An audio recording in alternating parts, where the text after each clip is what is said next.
Europe is in the grip of the most devastating humanitarian crisis since World War II. The people of Ukraine are facing unimaginable suffering as their homes are destroyed and their loved ones are killed. Millions of people are being forced to flee for their lives, carrying only their children, their pets, and the clothes on their back.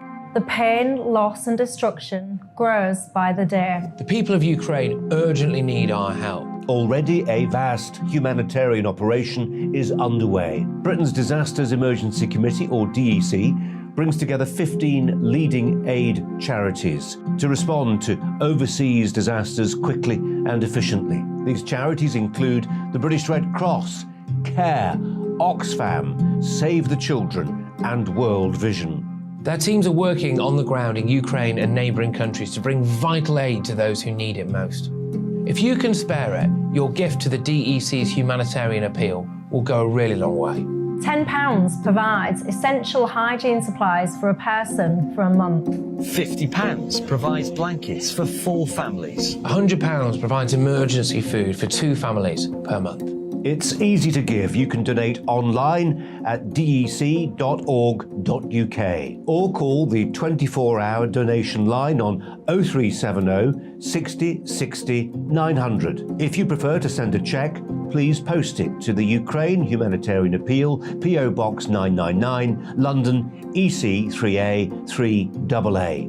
To give £10 on your mobile, simply text the word crisis to 70150. Standard network charges apply for calls and you must be 16 or over. Texts are charged at the standard network rate and your £10 donation will be added to your bill. 100% of your donation goes directly to the DEC to save lives and deliver critical support where it's needed.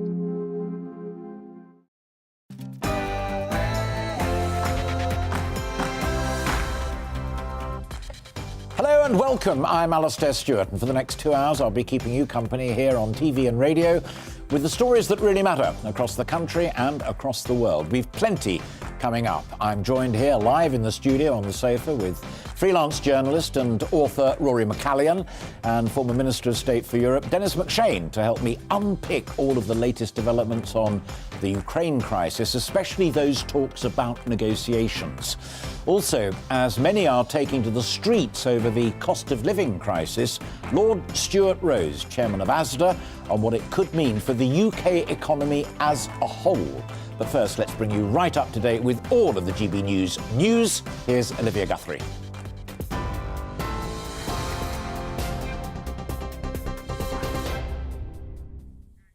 Thank you, Alistair. Good afternoon. It is 1 minute past 12. Here's the latest from the GB newsroom. Ukraine's President Volodymyr Zelensky says Russian troops in the north of the country are noticeably withdrawing. Overnight, he says the situation in the east remains extremely difficult and they're preparing for further attacks from Moscow in the south. It comes as Russia agrees to allow 7 humanitarian corridors to open for evacuations today. The Red Cross is seeking to lead a rescue convoy from the besieged city of Mariupol. President Zelensky is calling on the West to continue to impose sanctions on the Kremlin.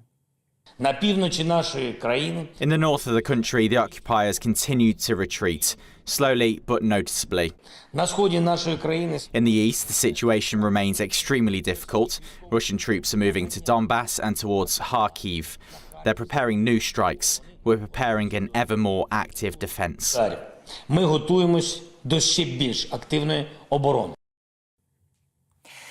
Meanwhile, Russia's space director says his country will no longer cooperate on the International Space Station. Dmitry Rogozin says normal ties with NASA and other agencies will only be possible once what he's calling illegal sanctions against Moscow are lifted.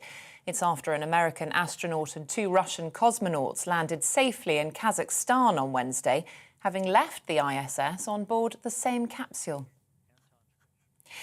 It's been confirmed Metropolitan Police Commissioner Dame Cressida Dick will leave her post on the 10th of April. She's tweeted, "It's been a tremendous honour to serve the people of London and the UK."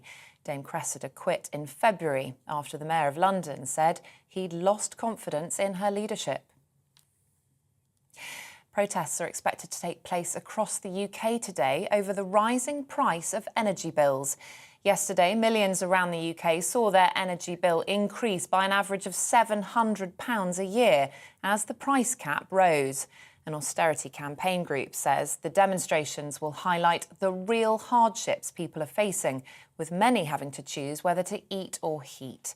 Secretary of State for Northern Ireland Brandon Lewis has told GB News the government can't completely nullify the impacts of global pressures on energy prices. This is why the Chancellor put in place such a big package. It's now about £22 billion worth of support, with the biggest tax reduction overall in about 25 years, to put more money in people's pockets to deal with some of these challenges. But it is a global challenge that was building before the Ukraine invasion by Putin, and it's something that invasion is putting further pressure on, obviously. Parents and carers can now book COVID jabs for children aged between 5 to 11 years old in England. They'll be able to make an appointment for a vaccine or go to a walk-in clinic from Monday. Children will be offered 2 doses of the Pfizer-BioNTech jab, at least 12 weeks apart. Boris Johnson has welcomed a 2-month truce agreed by the warring sides in Yemen, saying it could provide an end to the suffering there. The deal, negotiated by the United Nations between the Saudi-led coalition and Iran-backed Houthi rebels, is due to come into effect later this afternoon. The organisation estimates nearly 400,000 people have been killed during the 7-year conflict, and millions have been pushed into hunger. Ghislaine Maxwell's sex trafficking conviction has been upheld by a US judge who also denied her request for a retrial. Her lawyers had appealed after it emerged one of the jurors had failed to disclose he was a victim of sexual abuse. The judge found the juror harboured no bias towards Maxwell and that he was fair and impartial. Maxwell was convicted in December of helping Jeffrey Epstein sexually abuse teenage girls. The Oscars Academy says it's accepted Will Smith's resignation from the organisation and will continue to move forward with disciplinary proceedings. The 53-year-old actor has stepped down after slapping comedian Chris Rock on stage during last Sunday's ceremony. He says his actions were shocking, painful and inexcusable, and he'll accept any consequences that emerge. And today marks 40 years since Argentina invaded the Falkland Islands. 255 British soldiers died, along with 650 Argentinians in the conflict, after Margaret Thatcher ordered the territory to be recaptured. Pipers are being asked to play in a national commemoration on June the 18th to remember those who were killed and wounded in the 74-day conflict. Former head of the British Army, General Lord Dannatt, has told GB News he remembers where he was when he heard about the invasion. In 1982, I was a student at the Army Staff College at Camberley, and someone came into our syndicate discussion room and said the Argentinians have invaded the Falklands. And we all said to each other, where are the Falklands? So we sent someone off to the library to get an atlas, because I'm afraid there was a view. They were off Scotland. But of course, as we all realised, it was 8,000 miles down there in the South Atlantic. And that kicked off that day, that extraordinary adventure, which sadly led to the loss of 255 British servicemen. This is GB News. We'll bring you more as it happens. Now it's back to Alistair.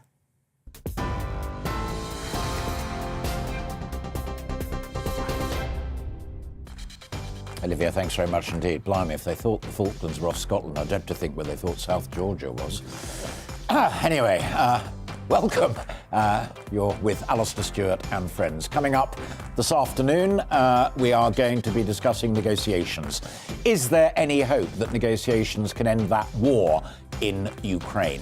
Or will there be fighting until the very end? My panel and I will be discussing that in just a few moments, if this war between Russia and Ukraine can be settled by word rather than conflict. People are braced for another rise in energy bills when the next cap takes effect in October. Protests are already taking place across the country today against the higher cost of living unfolding right now. We'll be joining one of them on the picket line a little later this afternoon. And sticking with the cost of living, I genuinely am delighted to be joined in about an hour and a half by the Chairman of Asda, Lord Stewart Rose, who also used to chair Marks and Spencer and Ocado, a guy who really knows a bit about British business and about the retail sector and about how you spend your money on the assumption that you've got any money left to spend after you've paid all of those energy bills. Before 2 p.m, we'll be getting his take on the cost of living price crisis and his thoughts on the future as a result of it for British business. And as always, I genuinely want to hear from you. Your thoughts on any of those matters, Ukraine, cost of living, all the rest of it. You can email me at gbviews@gbnews.uk. We are also on Twitter and we're on Facebook. And don't forget to subscribe to our YouTube channel where you can keep up to date with all of the programmes and ones that you may have missed over the last few days here on GB News.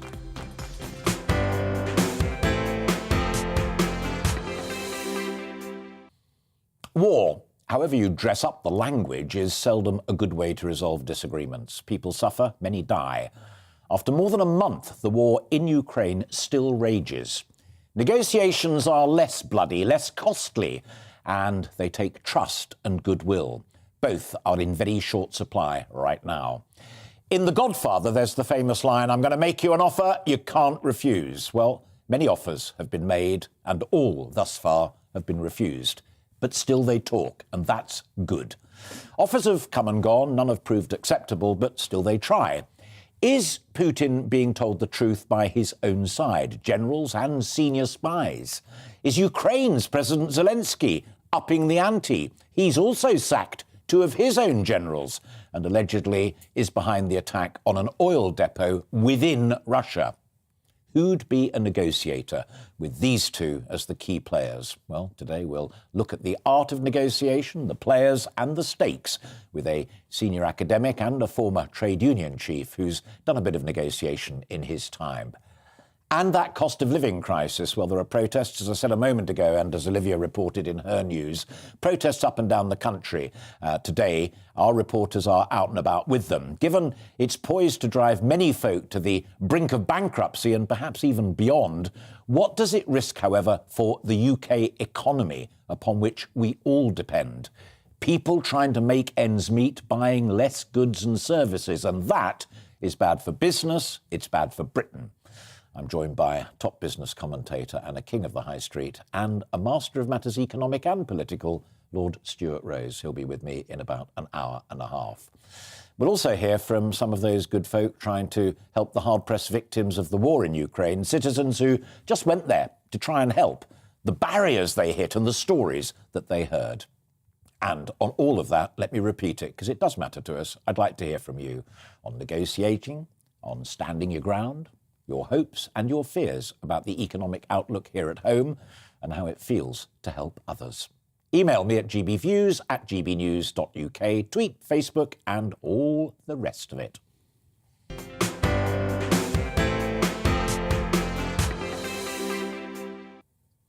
So, to get the conversation started, I'm delighted to be joined now by 2 friends of mine. Rory McCallion, a freelance author, writer and commentator on British business and innovation, and Dr Dennis McShane, former Labour MP, Minister of State for Europe, and also former President of the National Union of Journalists.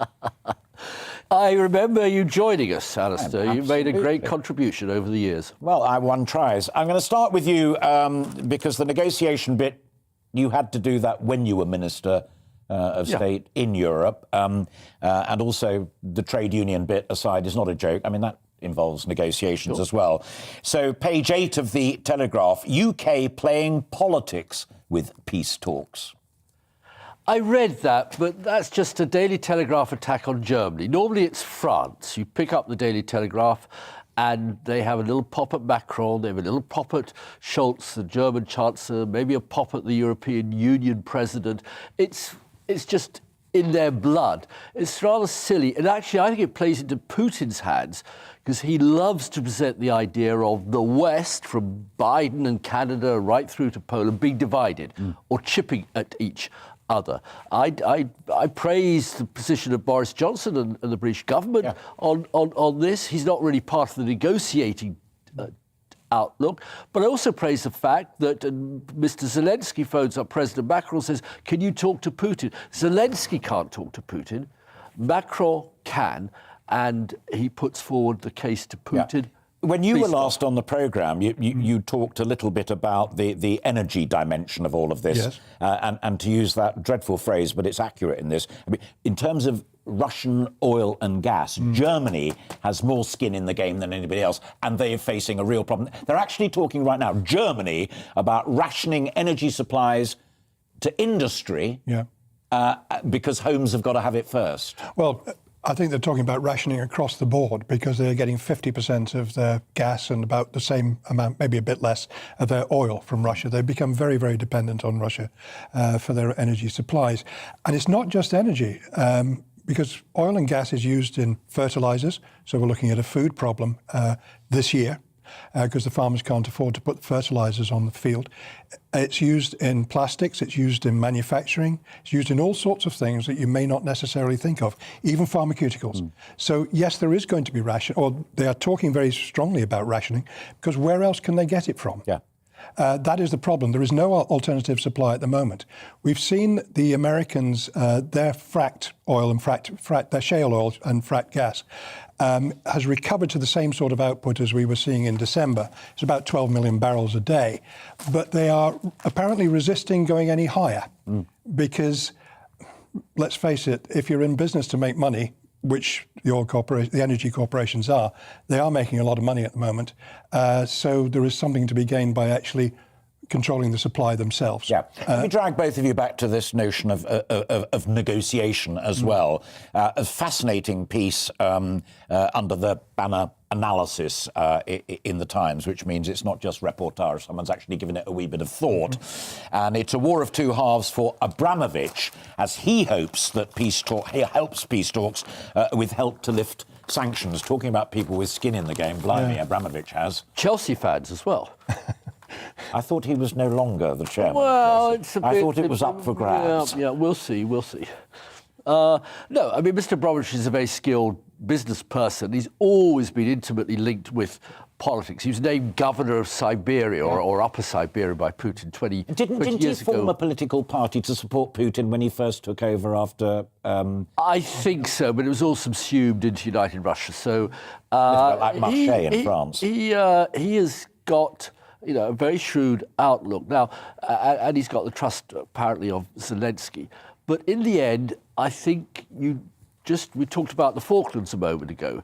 The Americans then tried to get Mrs. Thatcher to negotiate with the Argentinians. She said no, they've got to clear off out of British territory first, and then we'll talk about talking. I went to the first trip. Let me just butt in, because you said it almost as a throwaway line, and I know you said it because you know it matters. But within that piece in the Times, I quote, the Zelensky government asked for help, says Rodnansky, Roman, and this is a quote again, Roman is the person who decided to help and to mobilise support for a peaceful resolution.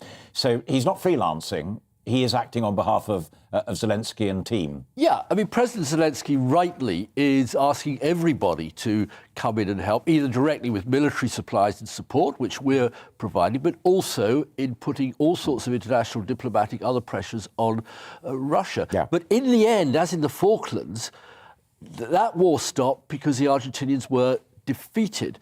Now, I wish people would just get a map of Ukraine in their heads. It's more than twice, nearly 3 times the size of Britain, twice the size of France. From Lviv in the west to Odessa on the Black Sea or Kharkiv, it's over 1,000 kilometres. From Normandy, where the Allied forces landed in 1944, to the German border, it's about 700 kilometres.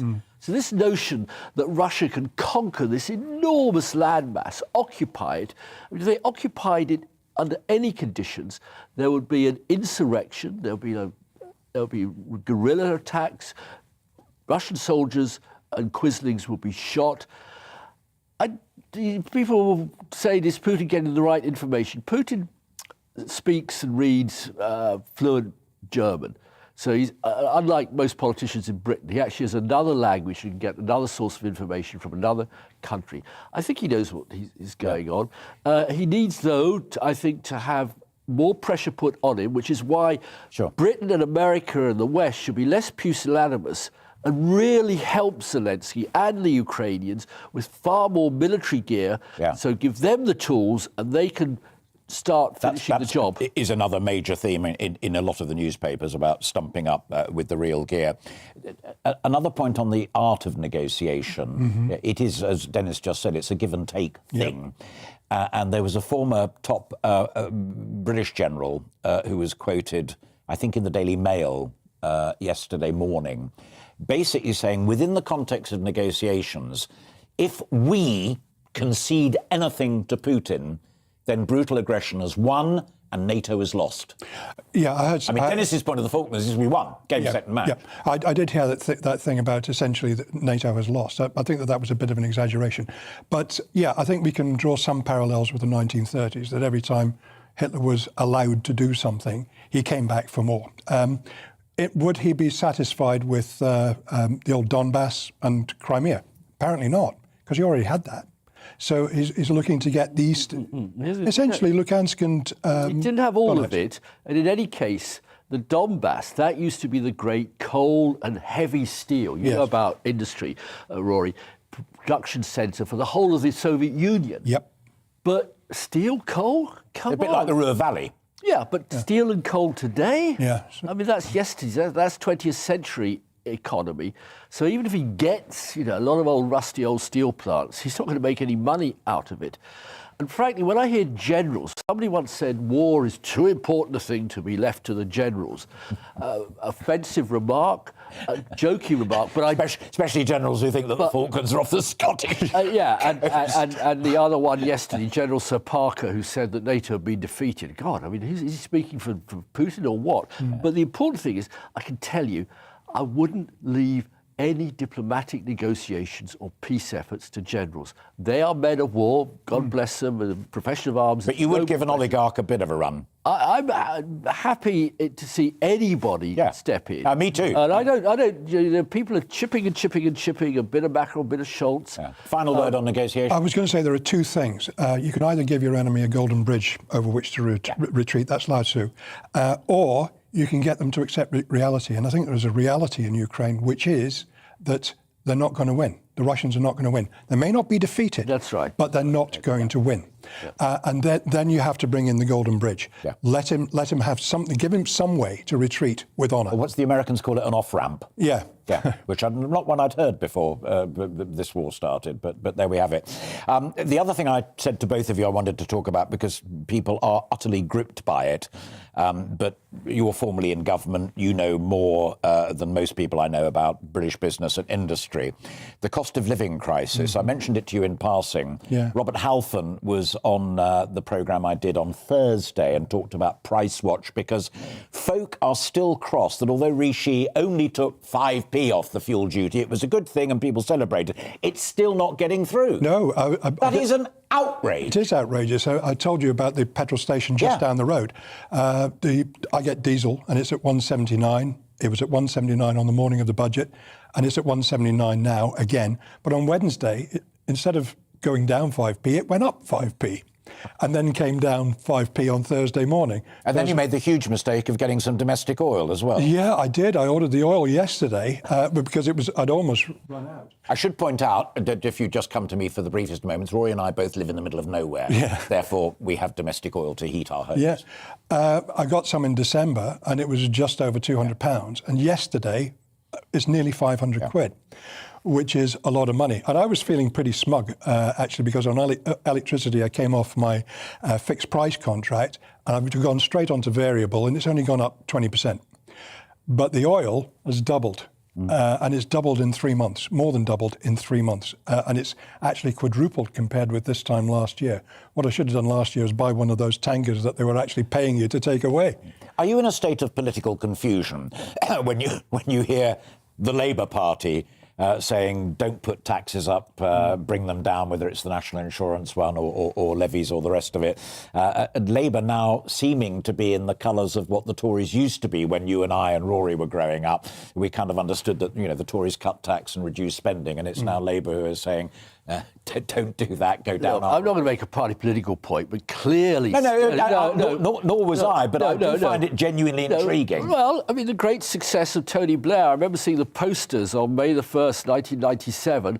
I, Tony Blair, in his handwriting, pledged that the income tax will not go up under this government, I thought, bingo, we're going to have a landslide. Now, what is President Macron doing in France? 4% maximum rise in electricity costs. He's standing with the people. Other countries in Europe are doing similar things, not quite so dramatic. It's easier in France because all our energy there, or nearly all the energy there, is nuclear, whereas we got out of nuclear, Germany got out of nuclear, Italy had a referendum in 1987 to get out of nuclear. So yes, I think that does make a great deal of sense. And what worries me is, you mentioned some protests. Well, have we forgotten about what were called the gilets jaunes in France? The yellow vests. I mean, that was a tiny hike in fuel duty, but France is twice the size of Britain. Many people live in remote rural communities, need their car to be a care assistant, to go to the dentist, go to the doctor. And it just mushroomed and caused Macron a great deal of trouble. So you remember the tanker fuel dispute? Well, I was actually going to take you back to the poll tax as well, which was another poll tax. Actually, that's a much better example. I remember reporting on huge demonstrations in Trafalgar Square. Poll tax was withdrawn. William Walgrave, who thought it up, lost his job, and ere long Thatcher was out. Thatcher was out as well. Well, I heard Brandon Lewis just now on the news talking about 20 million, or was it 40 million, or 50 million, or 60 billion. I mean, when you talk about billions, that's not even monopoly money. That's blah, blah, blah, blah, blah, blah, blah, blah. What will matter to ordinary punters is, do I heat, do I feed? And I would be very, very nervous indeed were I the Prime Minister before he faces something. It won't be organised by unions, won't be organised by the Extinction Rebellion type thing. It'll be like the poll tax. It came from nowhere. Gentlemen, we have to leave it there for now, but pop out and stretch your legs and have a coffee and join me again at 1 o'clock, where we'll carry on with our conversation about what I want to talk about and stuff that you may wish to talk to us about. And delighted to say that we're being joined by an academic who specialises in international affairs as well, which is up both of your streets as well. So have a break. And for now, Dennis and Rory, thank you both very much indeed. You're watching and listening to Alastair Stewart and Friends. Lots more coming up on the programme today. Protests are, as we've just been talking about, being held across the country against that rising cost of living. We'll be crossing live to Cambridge, where one of our reporters, Amelia, is live for us. All of that to come, but first let's bring you up to date with the weather. Looking ahead to this afternoon, and the UK is looking rather chilly again, with a mix of sunshine and showers, some of these wintry. Let's take a look at the details. A fair number of showers will affect Cornwall this afternoon, but elsewhere they'll be quite well scattered. Despite the bright spells away from the showers, though, temperatures will be disappointing. It will be another cold afternoon across the southeast too, with the sunniest weather across Kent and most of the showers developing to the north and west of London. Bright spells are likely across Wales, although there'll be enough cloud around to give the occasional shower, which could be wintry over the hills. A similar mix of bright or sunny spells and passing showers will affect the northwest of England. Winds will be light, but the temperatures will be a little below the early April average. The northwest of England might just catch the odd heavier shower, and on high ground some soft hail or wintry flurries are possible. Temperatures are only likely to peak at 8 Celsius, 46 Fahrenheit. A few showers will affect southernmost parts of Scotland along with the Northern Isles, but elsewhere across the country it's looking largely dry with some sunshine at times. Meanwhile, Northern Ireland should escape most of the showers, and here the cloud will tend to break up to give increasing amounts of sunshine for the latter stages of the day. As we head into the evening, showers will die out and temperatures will dip quickly under the clear spells, and that's how the weather is shaping up for the rest of the day.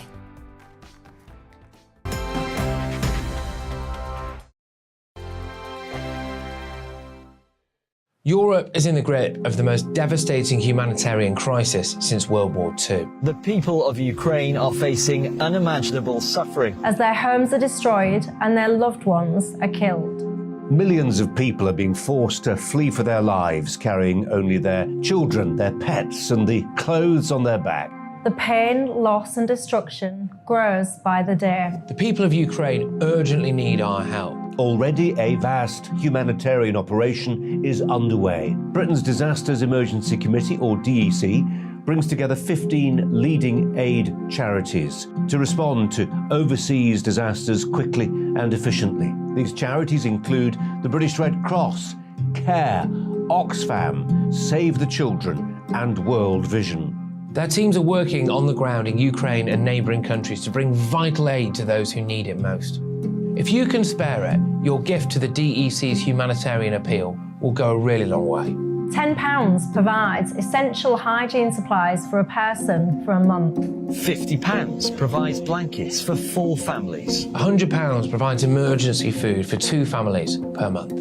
It's easy to give. You can donate online at dec.org.uk or call the 24-hour donation line on 0370 60 60 900. If you prefer to send a cheque, please post it to the Ukraine Humanitarian Appeal, PO Box 999, London, EC 3A 3AA. To give £10 on your mobile, simply text the word crisis to 70150. Standard network charges apply for calls and you must be 16 or over. Texts are charged at the standard network rate and your £10 donation will be added to your bill. 100% of your donation goes directly to the DEC to save lives and deliver critical support where it's needed.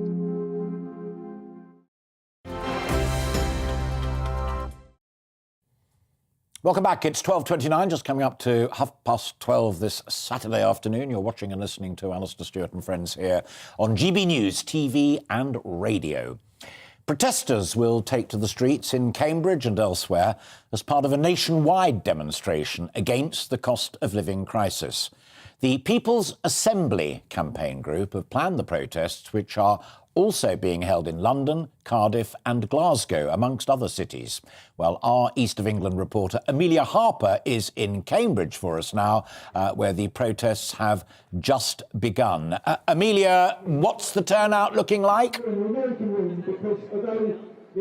Well, it's just got very noisy as you've just come to me, Alistair, but if we have a look around, we've got people here on a megaphone talking about the cost of living crisis that we are seeing across the country. This is one of 25 protests across the UK here, run by, as you can see, just down there on that side, the People's Assembly, and they are a campaign group against austerity. And this is a particularly important day, they tell me, because yesterday that energy price cap went up. Bills have gone up for millions of households by £700. That's set up to go up again by £600 in the coming October. So we are going to see millions of households having to choose between heating and eating. What's happening here? There's a gathering of around 30 people. They're holding up Unite the Union signs. People have been telling me how angry they are about the situation here. But I want to speak to Darren, and we're going to go and have a chat with him here. Darren, if you could just come to us.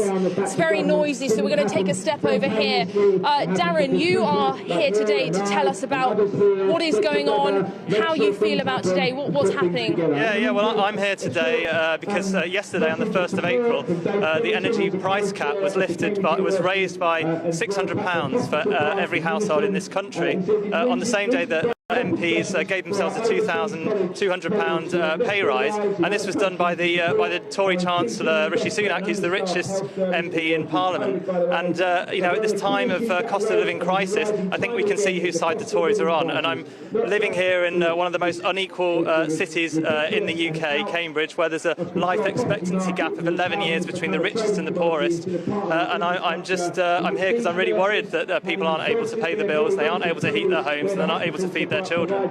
That's right. Well, Cambridge is one of the most unequal. It is the most unequal city in the UK.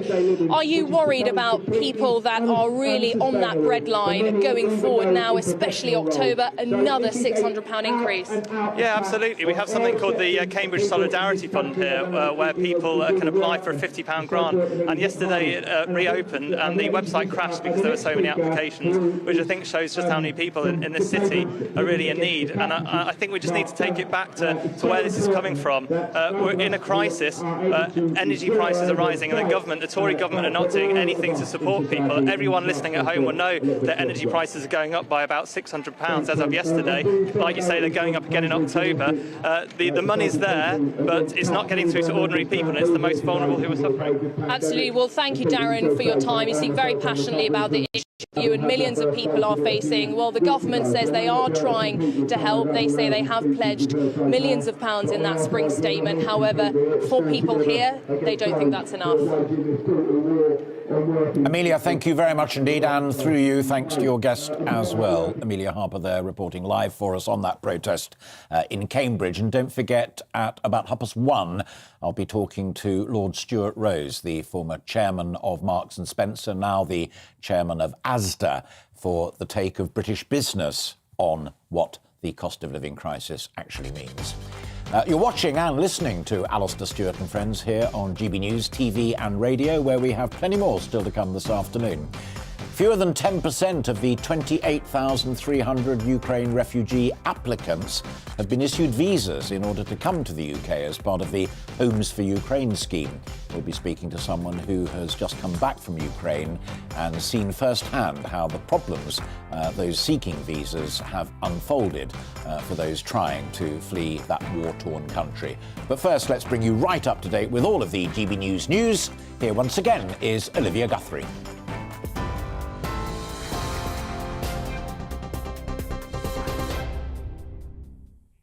Alistair, thank you. It's 12:34. Here's the latest from the GB newsroom.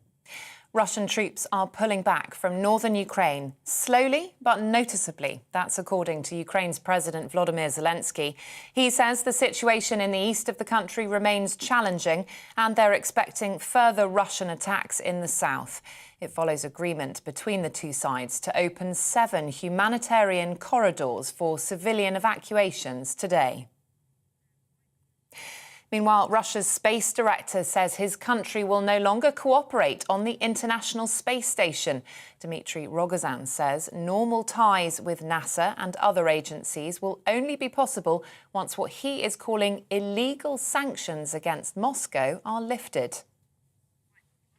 It's been confirmed Metropolitan Police Commissioner Dame Cressida Dick will leave her post on the 10th of April. She's tweeted, "It's been a tremendous honour to serve the people of London and the UK." Dame Cressida quit in February after the Mayor of London said he'd lost confidence in her leadership. Protests are expected to take place across the UK today over the rising price of energy bills.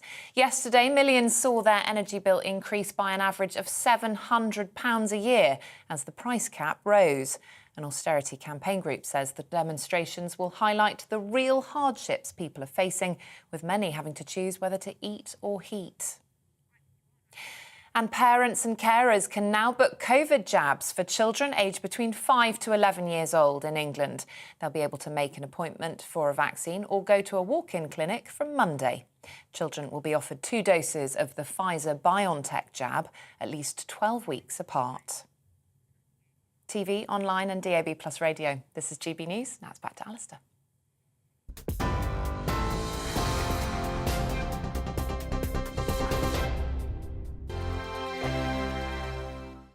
Europe is in the grip of the most devastating humanitarian crisis since World War II. The people of Ukraine are facing unimaginable suffering as their homes are destroyed and their loved ones are killed. Millions of people are being forced to flee for their lives, carrying only their children, their pets, and the clothes on their back.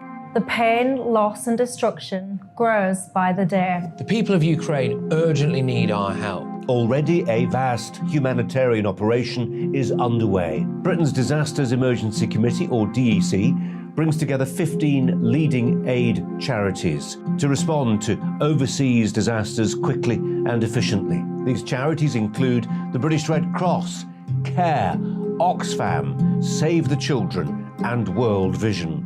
Their teams are working on the ground in Ukraine and neighbouring countries to bring vital aid to those who need it most. If you can spare it, your gift to the DEC's humanitarian appeal will go a really long way. £10 provides essential hygiene supplies for a person for a month. £50 provides blankets for 4 families. £100 provides emergency food for 2 families per month. It's easy to give. You can donate online at dec.org.uk or call the 24-hour donation line on 0370 60 60 900. If you prefer to send a cheque, please post it to the Ukraine Humanitarian Appeal, PO Box 999, London EC3A 3AA. To give £10 on your mobile, simply text the word crisis to 70150. Standard network charges apply for calls and you must be 16 or over. Texts are charged at the standard network rate and your £10 donation will be added to your bill. 100% of your donation goes directly to the DEC to save lives and deliver critical support where it's needed.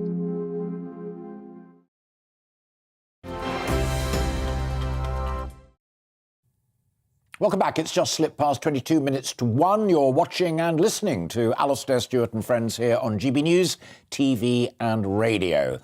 You have already been getting in touch on our big topics of the day, the situation in Ukraine, and I've chosen two particularly because it helps me set up my next two conversations. Lauren, thank you very much indeed. Lauren says, over 100,000 people are trapped in Mariupol without food or medicine, and the enemy destroyed the food convoy. It's desperately sad. And Anna sent us this email. We may not have a lot of Ukrainian refugees here so far, but can people not realise how much this country is doing for Ukraine itself? From what I understand, we are funding arms and sending in help for people actually staying in Ukraine. Why do we concentrate on the negative of this country? I'm sure that most refugees would rather stay closer to home, and we should help those countries. Anna, thank you for that. I had a fascinating conversation with Isabel Oakeshott when she came back from the Polish-Ukrainian border about precisely that. An awful lot of folk do want to stay closer to Ukraine so that once, hopefully, peace is restored, they can go back home. One of the indisputable upsides of the horrors in Ukraine is the generosity of the British people. Many have upped sticks and gone over with aid or just to help in whatever way they can via charities or as citizens. And I think it's now about 300 million quid's been donated to the DEC appeal. Many have offered a room in their home for a refugee, encouraged by the government, but equally made perhaps complicated by the government when it comes to the issue of visas, information guidance, and, importantly, security. Well, I know a few of those who've done all of the above, and I met another on Twitter through a mutual friend. His efforts hit the wall on visas, so I suggested that he write to the Minister, Lord Harrington, which he did. For various reasons, he wishes to remain anonymous, and I have accepted that. So, as a private person, I'm delighted to say someone I'm going to call Mr. Chairman, because that's what he calls himself on social media, joins me now on the telephone. Great to talk to you this afternoon. Have you actually heard back from the Minister?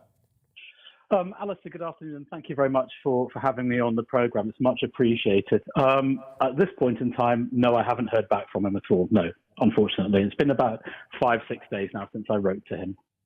Well, that is unfortunate, but I suspect that you know, because you're a very widely read fellow, that there's a piece on page 5 of the Telegraph today that quotes him. So take this as a personal quote directly to you, Mr. Chairman. He says, under the headline, Minister backs safe refuge hosting service designed to end online matchmaking chaos. And Harrington says, I'm delighted and grateful that Reset are now working with us to bring more people safely to the UK. So you may have nudged him. He may not have bothered to get back in touch with you, but at least something is happening now. Well, that's very good to hear indeed, because the situation on the ground when I was out in Ukraine was chaotic, to say the least, and there was a very distinct lack of information about the Homes for Ukraine programme at all. And that was both on the ground at refugee centres that I visited in Lviv, but also I had occasion to gain access to Lviv City Council officials at City Hall, and they too were completely unaware of the programme, although I have to say they were, the Homes for Ukraine programme, although they were aware of the fact that visas were part of the package needed to gain access to that programme. As you know, we're lucky enough to be consumed, as it were, by folk watching television, but also on radio. And while you were just giving that last answer, we were running some pictures of refugees going about their business, crossing a bridge and getting off boats and stuff like that. You've had the honour of being there and talking to these extraordinary people. And I so wanted to ask you this very simple question. Are they bitter and twisted? I mean, for God's sake, they've got every reason in the world to be bitter and twisted, but there is a look and air about them of optimism, stoicism, get on with it. Absolutely, 100%. And it's an atmosphere that pervades the entire country. And I think that comes down to the leadership of the president himself and the confidence he's given in his people that this is something that they're going to eventually succeed in. And absolutely, Alistair, I travelled into Ukraine via rail from the Polish station of Przemysl about 10 days ago. And you'd probably be surprised to know that there were hundreds of women and children queuing to get back into Ukraine for a number of reasons, partly because they couldn't stomach being in refugee centres in Poland anymore, away from their loved ones, but mostly because they felt a deep sense of pride and patriotism towards the country, and they wanted to be there in the hour of struggle. So it's a story you'll hear again and again when you talk to refugees. Tell me about the mother and daughter that you met in Lviv. Oh, absolutely, yes. So I was waiting in the train station on the Polish border at Przemysl, and that in itself, at first it appeared to be quite chaotic, but when you delve into it, there is a method in the apparent madness, and I have to give credit to the Polish authorities for putting together a program that is very effective at operating at speed and scale to get people out of the danger zone, the war zone, and into shelter, into Ukraine and into Poland. Sorry. On the way back, when I was queuing to go back into Ukraine, or I was queuing to go into Ukraine, I stood next to a lady. I would put her in her mid-40s and the young daughter in her early 20s. It turned out that this lady, her name was Oksana, had an embroidery business in Lviv, and she very much wanted to get back because she could no longer sort of tolerate being away from her country and her friends and family that she'd left behind. So she and her daughter were making the journey to get back across the border into Lviv. I won't go into the details of the journey. It was long and tortuous. It took them about 5 hours to go about 50 miles or so. We stopped for a number of hours within the Ukrainian side of the border whilst police and border guards and soldiers came through the train and checked everyone's passports. But a very touching story. As the train pulled into Lviv station, it was 9 o'clock at night, it was dark and it was bitterly cold. And there were air raid sirens blaring out, and you just thought, well, what on earth is going to happen next? But all of these women and children on the train were sort of picking up their bags as if the train had just pulled into Paddington Station, and then they were off to London to do some shopping for the day. So anyway, I helped them get their bags off the train, and we began walking to the exit of the station. They could very clearly see that I wasn't one of their number, and the daughter Natisha was making a phone call. As I know now, she was organising some transport to come and pick them up. So I got talking to the mother Oksana, and she explained to me that she very much wanted to go back to Ukraine. Her daughter felt the same way, and that's where their friends and family were, and there was no reason to leave the country. So most touchingly, they realised that I didn't know where I was going to go that night. I had a hotel, but I didn't know how to get there. There were certainly no taxis.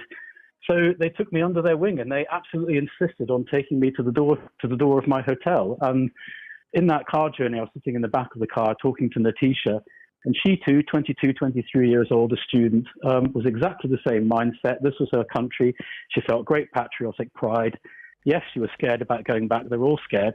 But there's a determination there for these people to go back to the country and rebuild. It's very touching. And I will use a phrase that you will completely understand. He moves in mysterious ways, and there you have it. We've got about a minute left, and I've got two very quick final questions. Anna just emailed in saying, from what I understand, we're funding arms and sending in help for the people actually fighting the war. You've got a military background. Can Ukraine win this war?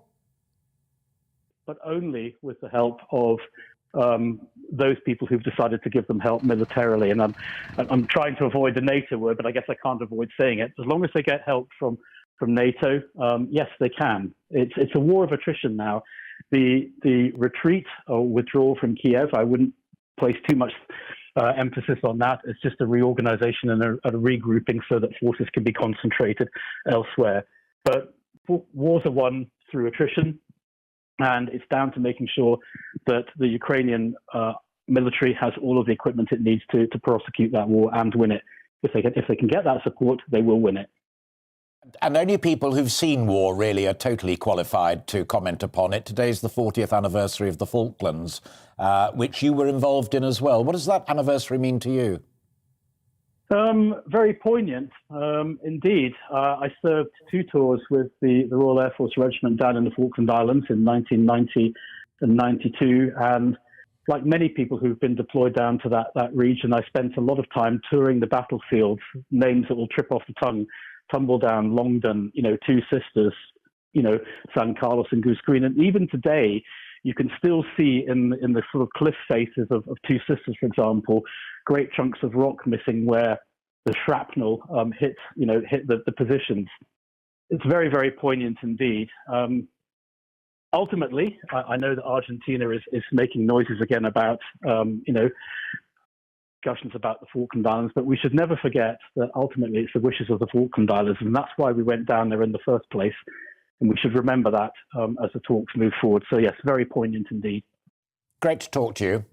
We tweet a lot, but it's really nice to talk directly. And I wish you well with all that you do, not least the sterling and selfless work that you've done to try and help those people who would like to come here and perhaps support the government. You made a point of saying to me in my research you didn't want it to be a government-bashing interview, and it wasn't, to help people like Michael Gove and Harrington who are trying to do the right thing, but perhaps having a few administrative problems. Really good to talk to you, and you keep in touch with us. Thank you very much. I will do, Alistair. Thank you. Bye. Nothing like talking to a good guy who's trying to do good stuff. Well, listening to that, I'm delighted to say, is Steve Valdez-Simmons, who's been on this programme before. Steve is the Refugee and Asylum Rights Director at Amnesty International UK. My friend didn't want it to be a government-bashing interview, as I just said, and it's perfectly clear, not least from this piece that's in the Telegraph, that Michael Gove is trying to do his bit, 300,000 quid for the Reset charity to try and help out, which Harrington has also recognised. But sitting alongside that is the truth that my previous guest just said, and that is that an awful lot of people don't want to come here. They want to go into Poland because they want to go back to Ukraine as soon as they possibly can. Given those two caveats, are we now doing all that we need to do to meet the demand? I'm sorry to say that we're not. I think the biggest problem is this. We don't have a system that's set up, that's designed to want to and enable people who have to flee persecution and conflict to reach here if that's what they need and want to, including when they have family here. And so really what's going on, the greater difficulty... Because the demand is clear, but also the supply and demand both apply. We know that hundreds of thousands of people here have said, if you want to come, I'm happy to help. I've got a spare room or whatever it might be. So, like my previous guest, are you saying the key problem is the release of visas, the paperwork, the bureaucracy? Actually, I think it starts even before that. Until the last couple of days, the Home Office were publishing data that showed you that more people are opening up visa applications than are seeing them through. Many people are just giving up on the process even before the application can be submitted. And then you have the issue that you've identified, which is those people who are managing to see the process through are still being caught in the delays in trying to actually get a decision on their application. And that's because these systems aren't designed for refugees. They're not designed for this circumstance. I was talking to a friend of mine the other day who said what you've got to understand about this whole problem, and to an extent it applies to the difficulties that are faced, no doubt, let's not shy away from it, with people coming across the channel in small boats, is that the Home Office exists to stop people coming here. That is their political purpose, that is their political driver. But let me put this to you.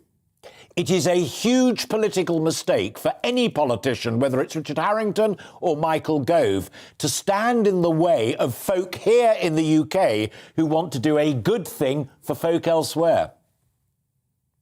I completely agree with that. And the right response here, I suppose, is, OK, let's accept that our system isn't working very well, and that's because it hasn't been designed for that.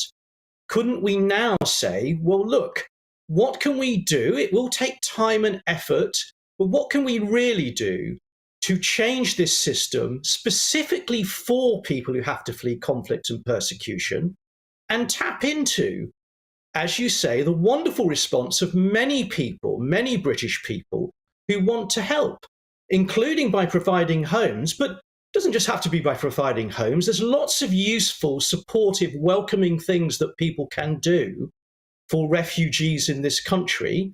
Government could take the bull by the horns and invest in enabling that. Steve, always good to talk to you. Thank you very much indeed.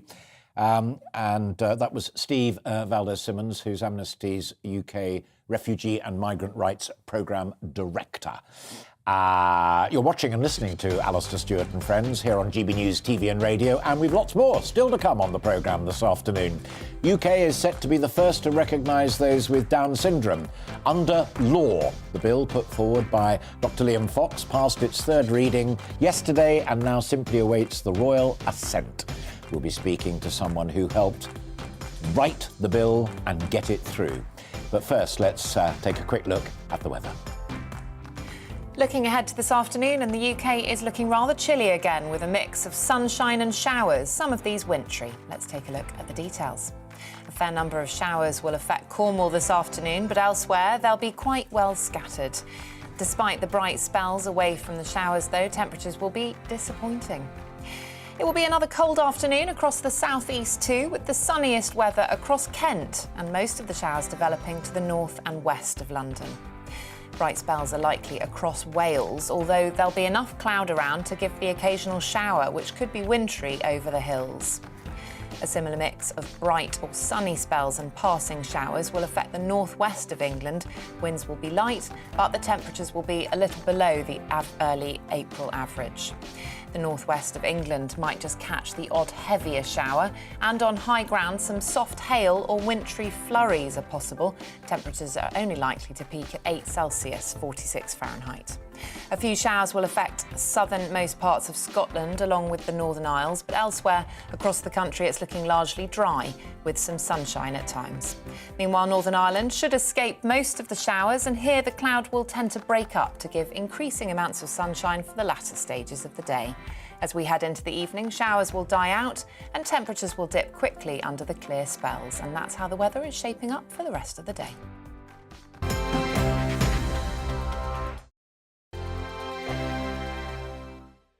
Europe is in the grip of the most devastating humanitarian crisis since World War II. The people of Ukraine are facing unimaginable suffering as their homes are destroyed and their loved ones are killed. Millions of people are being forced to flee for their lives, carrying only their children, their pets, and the clothes on their back. The pain, loss and destruction grows by the day. The people of Ukraine urgently need our help. Already a vast humanitarian operation is underway. Britain's Disasters Emergency Committee, or DEC, brings together 15 leading aid charities to respond to overseas disasters quickly and efficiently. These charities include the British Red Cross, CARE, Oxfam, Save the Children and World Vision. Their teams are working on the ground in Ukraine and neighbouring countries to bring vital aid to those who need it most. If you can spare it, your gift to the DEC's humanitarian appeal will go a really long way. £10 provides essential hygiene supplies for a person for a month. £50 provides blankets for 4 families. £100 provides emergency food for 2 families per month. It's easy to give. You can donate online at dec.org.uk or call the 24-hour donation line on 0370 60 60 900. If you prefer to send a cheque, please post it to the Ukraine Humanitarian Appeal, PO Box 999, London, EC 3A 3AA. To give £10 on your mobile, simply text the word crisis to 70150. Standard network charges apply for calls, and you must be 16 or over. Texts are charged at the standard network rate, and your £10 donation will be added to your bill. 100% of your donation goes directly to the DEC to save lives and deliver critical support where it's needed.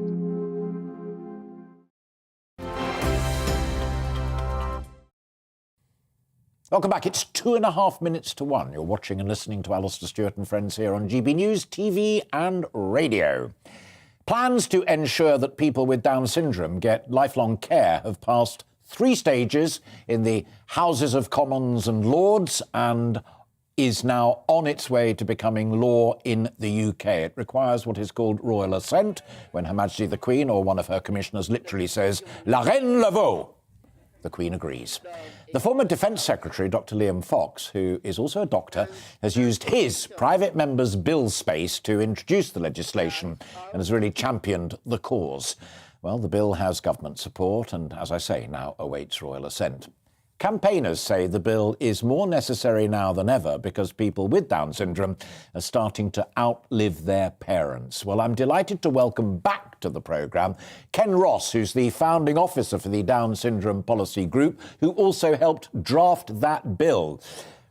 It's good to see you again, and it is terrific that the bill is where it is now, just requiring the royal assent. But when you were last here, we talked a little bit about the content of the bill, and you know as well as I do, because you've taken the stick, not me, that some of the campaigning groups say, "Oh, I didn't go far enough, and you didn't do this, and you didn't do that." How tough was that when you thought you were doing the right thing, and Liam Fox was on board, and it got through all its stages? How tough was it to be knocked? Well, I think when we saw that the Down syndrome bill could become a reality, or at least start its journey with Liam Fox using it as his private member's bill, it never crossed our minds that anyone outside of government or the state would have something negative to say about it.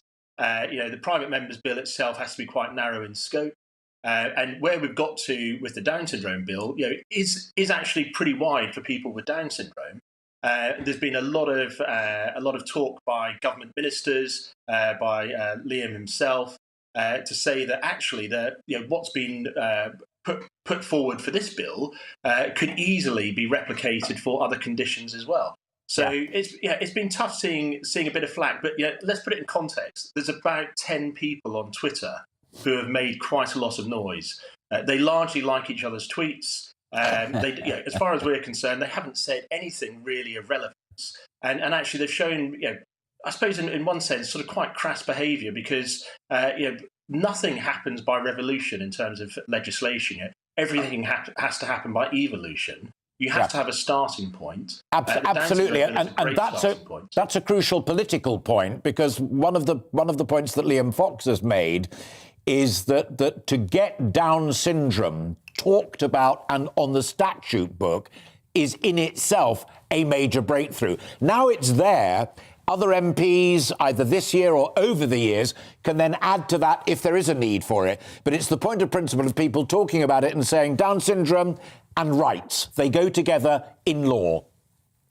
Yeah, absolutely. And the big thing, or the big difference is the Secretary of State at the moment, any department could say, do you know what, we now need to issue guidance on Down syndrome, in how we should be interacting with people with Down syndrome when we're looking at different pieces of legislation. But the whole point is they could do that. What they will have to do now is they will have to do that. So there's no shying away from it. So people with Down syndrome will absolutely be considered across 4 key areas at the moment.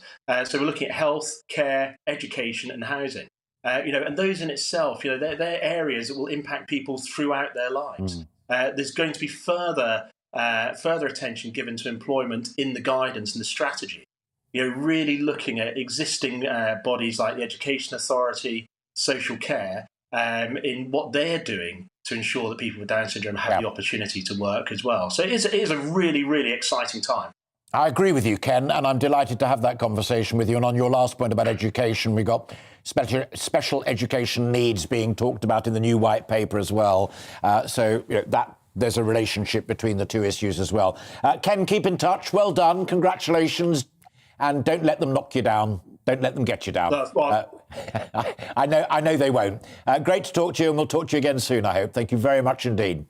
So that was Ken Ross there, founding officer of the National Down Syndrome Policy Group. You're watching and listening to Alastair Stewart and friends here on GBNews TV and radio. Plenty more still to come in our final hour, so do stay with us. We'll have that interview very shortly with Lord Stuart Rose.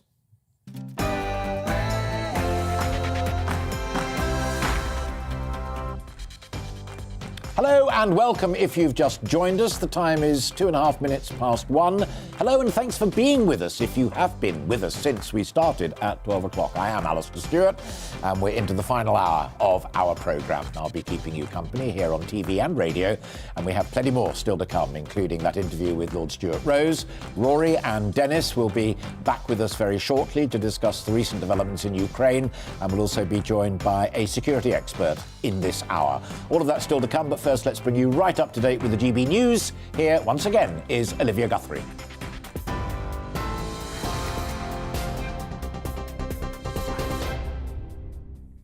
Thank you, Alistair. Good afternoon. Here's the latest from the GB newsroom. Russian troops are pulling back from northern Ukraine, slowly but noticeably. That's according to Ukraine's President Volodymyr Zelensky. He says the situation in the east of the country remains challenging and they're expecting further Russian attacks in the south. President Zelensky's calling on the West to continue to impose sanctions on the Kremlin. In the north of the country, the occupiers continued to retreat, slowly but noticeably. In the east, the situation remains extremely difficult. Russian troops are moving to Donbass and towards Kharkiv. They're preparing new strikes. We're preparing an ever more active defence. The Red Cross is attempting to carry out another evacuation attempt in the besieged Ukrainian city of Mariupol. It follows agreement with Russia to open 7 humanitarian corridors for civilian evacuations today. Overnight, buses of refugees arrived in Zaporizhzhia. Some of the passengers are reported to have stood throughout the 12-hour journey due to huge numbers of people trying to escape. Meanwhile, Russia's space director says his country will no longer cooperate on the International Space Station. Dmitry Rogozin says normal ties with NASA and other agencies will only be possible once what he's calling illegal sanctions against Moscow are lifted. It's after an American astronaut and 2 Russian cosmonauts landed safely in Kazakhstan on Wednesday, having left the ISS on board the same capsule. It's been confirmed Metropolitan Police Commissioner Dame Cressida Dick will leave her post on the 10th of April. She's tweeted, "It's been a tremendous honour to serve the people of London and the UK." Dame Cressida quit in February after the Mayor of London said he'd lost confidence in her leadership. Protests are expected to take place across the UK today over the rising price of energy bills. Yesterday, millions around the UK saw their energy bills increase by an average of £700 a year as the price cap rose. An austerity campaign group says the demonstrations will highlight the real hardships people are facing, with many having to choose whether they eat or heat. Secretary of State for Northern Ireland Brandon Lewis has told GB News the government can't completely nullify the impacts of global pressures on energy prices. This is why the Chancellor put in place such a big package. It's now about £22 billion worth of support, with the biggest tax reduction overall in about 25 years, to put more money in people's pockets to deal with some of these challenges. But it is a global challenge that was building before the Ukraine invasion by Putin, and it's something that invasion is putting further pressure on, obviously. Parents and carers can now book COVID jabs for children aged between 5 and 11 years old in England. They'll be able to make an appointment for a vaccine or go to a walk-in clinic from Monday. Children will be offered 2 doses of the Pfizer-BioNTech jab, at least 12 weeks apart. The Prime Minister has welcomed a 2-month truce agreed by warring sides in Yemen. Boris Johnson says it could provide an end to the suffering. The deal, negotiated by the United Nations between the Saudi-led coalition and Iran-backed Houthi rebels, is due to come into effect later this afternoon. The organisation estimates nearly 400,000 people have been killed during the 7-year conflict and millions have been pushed into hunger. A US judge has denied Ghislaine Maxwell's request for a retrial following her sex trafficking conviction. The British socialite's lawyers had appealed after it emerged one of the jurors had failed to disclose he was a victim of sexual abuse. The judge found, though, the juror harboured no bias towards Maxwell and that he was fair and impartial. Maxwell was convicted in December of helping Jeffrey Epstein sexually abuse teenage girls. The Oscars Academy says it's accepted Will Smith's resignation from the organisation and will continue to move forward with disciplinary proceedings.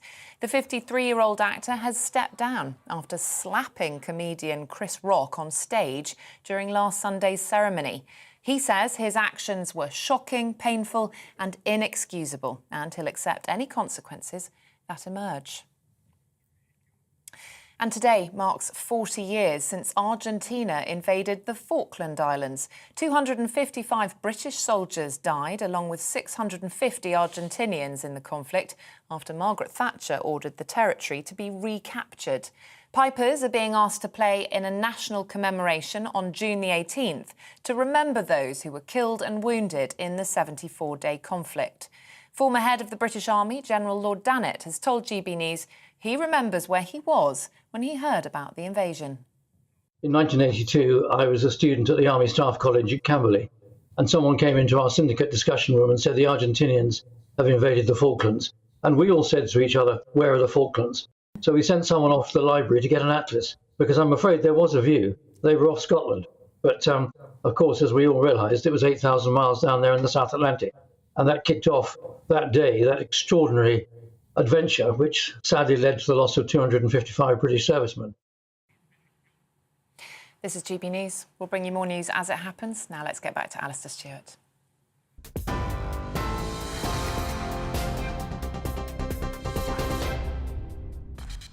Olivia, thank you very much indeed. I am Alastair Stewart, and still to come in the next hour, we'll continue to discuss the war in Ukraine and whether or not it can be resolved through negotiations. We'll get the views of a top security expert this hour on whether or not we are deluding ourselves on a negotiated settlement. People here are braced for another rise in energy bills when the next cap takes effect in October. Well, protests are taking place right now across the country against the higher cost of living that people are experiencing right now. We'll be going to the front line of that protest in Cambridge shortly. And sticking with the cost of living, I'm delighted to be joined by the former Chief Executive, Chairman of Marks & Spencer, Lord Stuart Rose. Plenty to discuss with him, the growth in the retail sector, will it recover, what's the future hold for British business and indeed our high streets. GB News is all about you, our viewers. Any burning questions or stories that you think we need to cover, no matter how big or small they may appear to you, we genuinely want to hear them. So get your voice heard by emailing gbviews@gbnews.uk and do put Alastair Stewart in the subject line. We're also on YouTube. You can subscribe there to our channel and catch up on previous programmes as well as whatever is going on right now. GB.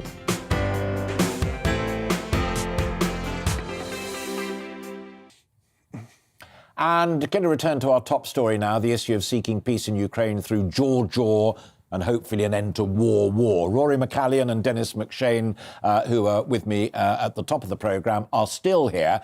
And I'm delighted to say joining the three of us now is Professor Anthony Gleeson. Anthony's a security expert at the University of Buckingham. And I heard him on GB News the other day and said to my team, I want to talk to him because we agree on one particular thing, which is Joe Biden. We'll come to that in just a moment.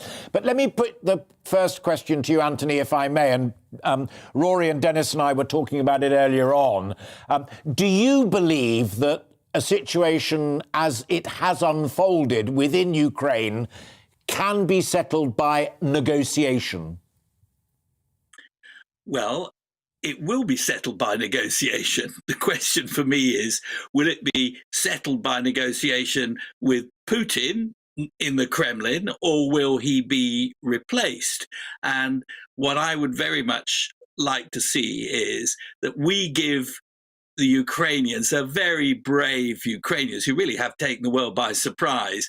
We give them everything they need to ensure not just that the Russian advance is held up, but it is actually repelled. And there are indications today that that is beginning to happen with the stuff that we've already supplied with, particularly the United Kingdom, I have to say. We've been so much better than France or Germany in this regard.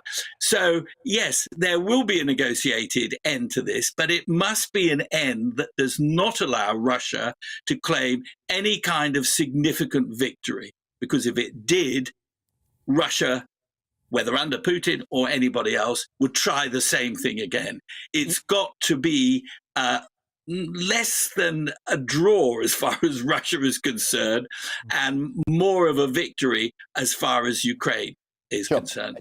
And in fact, you touched on the issue at the top of that answer that first caught my attention when you were on GBNews last time, and that is that you didn't think that it was odd for President Joe Biden to call for Putin to go. You say a deal can't be done with him, it'll be done with somebody else. But do you think that, as it was interpreted by many others, was kind of speaking out of turn? Could it have hurt the hopes for a peace process? Not at all, if you believe, as I believe, that you get peace by being strong rather than by being weak. And I think we have reached today a turning point in the war, to be perfectly honest. It's very clear from what our spooks are telling us in the UK and in the United States of America, and they've been totally right about this from the start, as far as Ukraine is concerned, that Putin did want to have a knockout blow. He didn't want to have a war of attrition. He is now having to put up with a war of attrition because the knockout blow is denied him, and indeed his forces are being repelled. And Sir Jeremy Fleming has told us that GCHQ knows, because it has its methods of knowing, that morale is very low, that the conscripts are inexperienced, they're shooting down their own stuff, they're sabotaging, and perhaps as many as 8 Russian generals have been knocked off, presumably because they've been using their mobile phones and therefore could be identified by drones. So in a word, I think that something that looks a bit like victory could be achieved, and that is because Biden went strong. He went strong twice on his European trip. First of all, where he said that if Putin escalates, the West will escalate. And secondly, where he said Putin, in God's name, should not continue as ruler of Russia. And again, I would draw, I'm a keen friend of Europe, and no question of that. But the truth is that our Prime Minister and our government and Biden has called Putin, absolutely correctly, a war criminal. The Germans and the French have not done so. Now, if you call somebody a war criminal, it follows logically that you believe they cannot stay on as head of government. Indeed, the only way you'd ever get Putin before the International Court at The Hague, which is where he should be, appalling things that he is doing, is if he is no longer Russian leader. So I think in America, Blinken, in Europe, perhaps Jens Stoltenberg, they've been too busy telling Putin what we're not going to do rather than what we will do. And the moment Biden said, this we will do, and he's carrying on saying that today, we are beginning to get a situation in Ukraine, which I think is advantageous. So, yes, great danger for Ukraine, but Anthony, it's looking better for us. Dennis McShane is doing a very good impersonation of a kettle boiling at the moment at one or two of them. No. Oh, yes, you did. No. And we haven't got a camera on you at the moment. I know a kettle when it's boiling, I'm a McShane. great fan of Anthony Gleeson's work over decades, so I salute him and what he says. But there's a great Russian proverb which says, before you wear the bearskin, make sure you've killed the bear. And all this, frankly, bombast from our Prime Minister saying, who was taking Russian money until only yesterday, saying we have to not only defeat Putin, he has to be seen to be defeated. Joe Biden saying he must go and then reversing course. Fine. I mean, if that makes you feel good, I could write Sun headlines as well. What we need to do is find mechanisms that get Putin to the negotiating table. I completely agree with Anthony. The best and most important way is to help the Ukrainians. And there, Joe Biden and Boris Johnson aren't doing enough, in my view, and the other European countries. I don't chip and chisel between this country and that country. That plays into Putin's hands. But yes, we should be sending a lot more kit, Lend-Lease type kit, into Ukraine, and give the Ukrainians the tools, and they'll finish a lot more. OK, Rory McCallum, you weren't doing an impersonation of a boiling kettle. You just quietly did that, which meant you wanted to come in on something that Anthony had said. Yeah, I did. And one of the things he was talking about removing Putin, we don't get to choose who Russia's leader is. The Russians get to choose who the leader is. Now, it may be his Praetorian Guard, it may be the oligarchs. Yeah, but the point Anthony was making, I'd chip in because it's a conversation which I absolutely adore, and that's why I like this bit of the programme so much.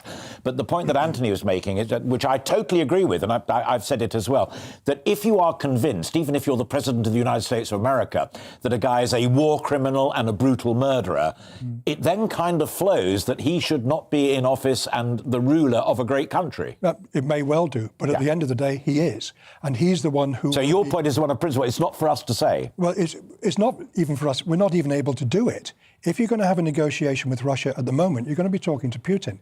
And at the end of the day, it's not going to be the USA ultimately who's talking to Putin. It's going to be the Ukrainians who are talking to him. Let me bring Anthony back in, because it's just reminded me of another. Actually, Max Hastings has written on the subject twice in the Telegraph. Max is a brilliant journalist and great articles. But Max made the intriguing point that it is actually beneath a great democracy to talk about regime change and planning to topple someone, even if it is Putin. It's not what dignified, civilized, democratic countries do. Well, I don't agree with that either. I mean, I just don't think we should be snowflakes here. As I say, if you think Putin is a war criminal, you are saying he is not fit to be the ruler of Russia. You're not saying, well, we're going to send special forces to take him out or drone him if we know where he is, and we don't know where he is, got no idea where he is. No, of course not. We're not saying that. But I think it is quite wrong to suggest that you cannot say, until Putin has gone, Russia will be our adversary. And, Sir Max is a great historian and a historian of the Second World War. But look what we said in the Second World War. Unconditional surrender of Nazi Germany, Japan, and Mussolini's Italy. Unconditional surrender. If the generals get rid of these guys, so much the better. And I do think there will be people in Putin's army who will know that he is doing an extremely bad job. Most generals don't want their men to get killed, after all. And they may well understand. If we say we won't speak to him, they'll get rid of him. Sure. While you were saying that, we were, and as you well know, because you've been kind enough to come on the programme before, as Dennis and Rory have, that while you were talking for our radio viewers, I just explained, we were showing pictures of Russian tanks and armoured personnel carriers that have been blown up in Irpin. Quite extraordinary pictures. An awful lot of that damage has been done by British-manufactured weaponry. Is it your view, and Dennis talked about this very eloquently in the first half of the programme, that we are doing enough, all that we might do, in terms of arming and supplying the Ukrainians upon, I think we're all agreed, whose shoulders ultimately it rests to win this war, with our support, the French and the Germans and everybody else? Are we doing enough? I don't think we are doing enough. We're doing far more than others are doing. People remember the Germans sent, I think, 1,000 helmets or that kind of thing. But no, we are doing a lot, but we must do more. And, it is in our interest twice over to do more. First of all, because it's in our interest that Putin should not get a victory, and it's in NATO's interest that Putin should not get a victory. But also it allows us to see how good our kit is in the battlefield. And we believe that some of the stuff that we're sending is really outstanding. And there's a final thing that I might say. I very much have the impression that it's not just lethal weapons that we've been helping Ukraine with. We've also been helping them in the cyber sphere. And that's important too, because if the Russians are afraid of communicating, it could be because they know that the moment they communicate, we'll know where they are and be able to tell Ukrainians how to get rid of them. So it's good for us. It sounds odd. It's good. Don't let's forget the awful slaughter that's going on. Rory in on that. No, just a moment. But you've just mentioned something else, which I saw in the newspapers this morning.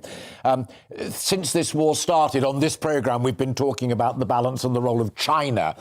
There's a story in one of the papers, either the Times or the Telegraph this morning, that says China hit Ukraine with a massive cyber attack just before the Russians went in. Do you give that any credence? I do, unfortunately, and it shows two things. First of all, that the Russians, for whatever reason, were anxious about doing this themselves, and they had to go to China. And the second thing it shows is that increasingly under President Xi, China is moving away from being a kind of friendly adversary of us in the West towards being an active enemy.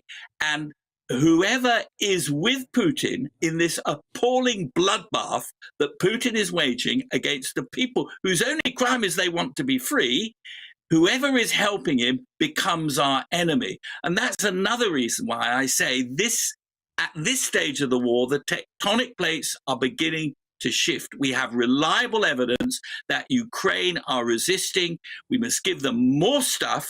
And will Putin respond? $64,000 question.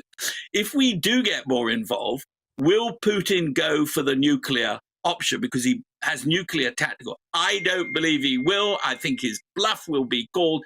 He's a man. He's not suicidal. He doesn't want to die.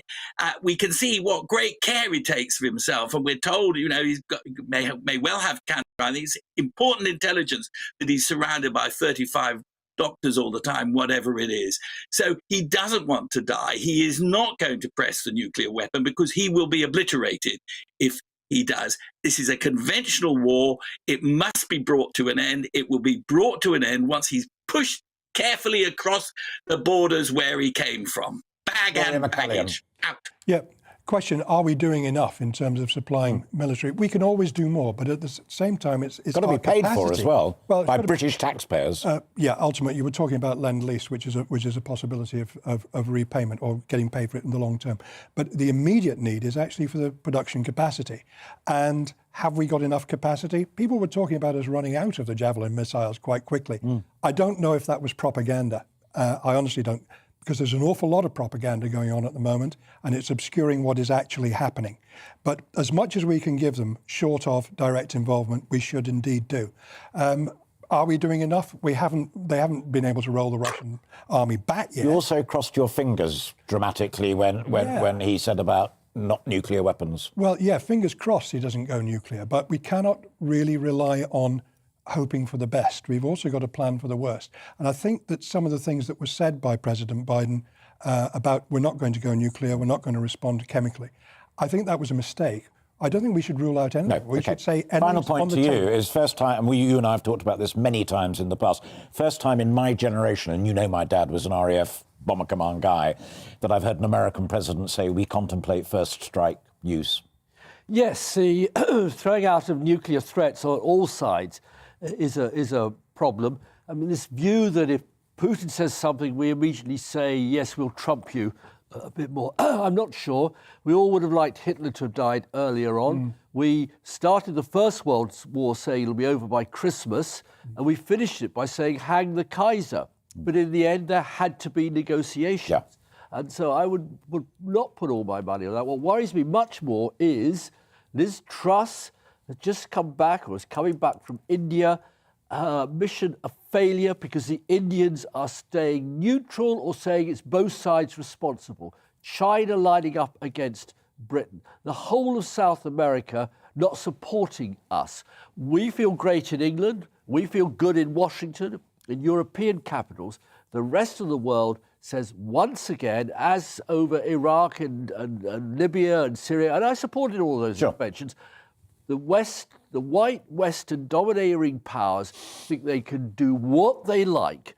And when they talk about war criminals, plenty of guys in my own party, the Labour Party, who keep saying, I know, Blair is a war criminal. Not least. So let's think different. We have to draw a line there, only because time is against us. Not that I disagree with anything or agree with anything that you particularly said, but thoroughly enjoyed the conversation.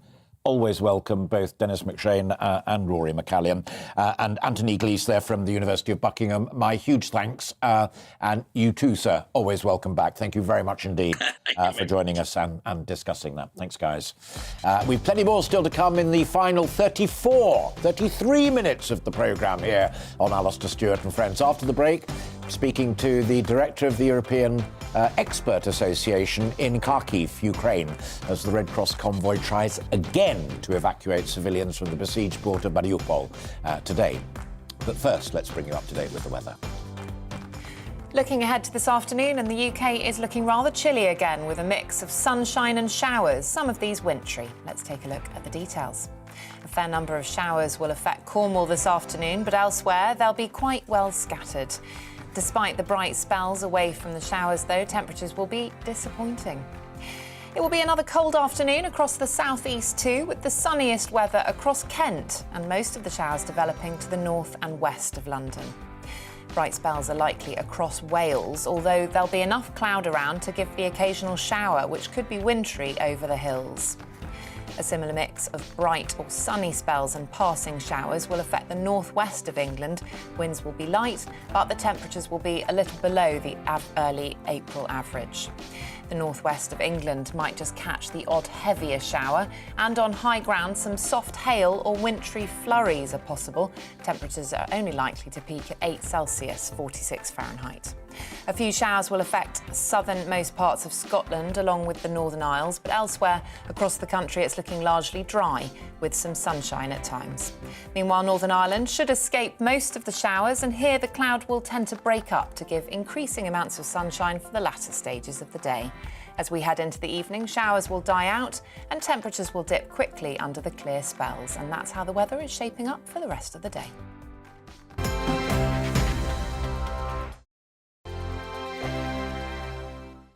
Europe is in the grip of the most devastating humanitarian crisis since World War II. The people of Ukraine are facing unimaginable suffering as their homes are destroyed and their loved ones are killed.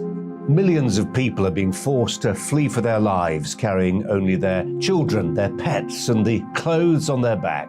The pain, loss and destruction grows by the day. The people of Ukraine urgently need our help. Already a vast humanitarian operation is underway. Britain's Disasters Emergency Committee, or DEC, brings together 15 leading aid charities to respond to overseas disasters quickly and efficiently. These charities include the British Red Cross, CARE, Oxfam, Save the Children and World Vision.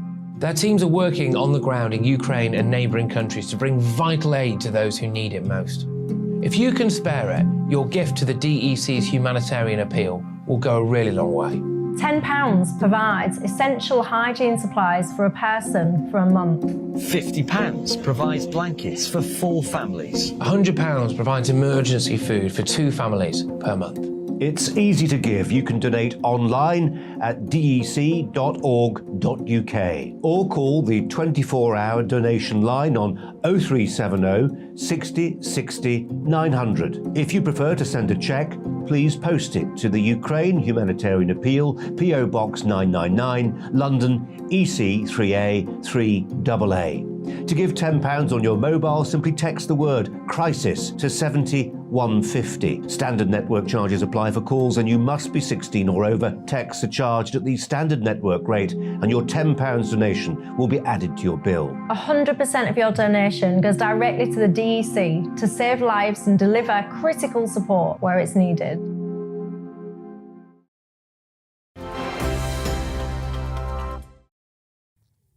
Welcome back. It is, what is it? It's 1:30 plus a minute or thereabouts.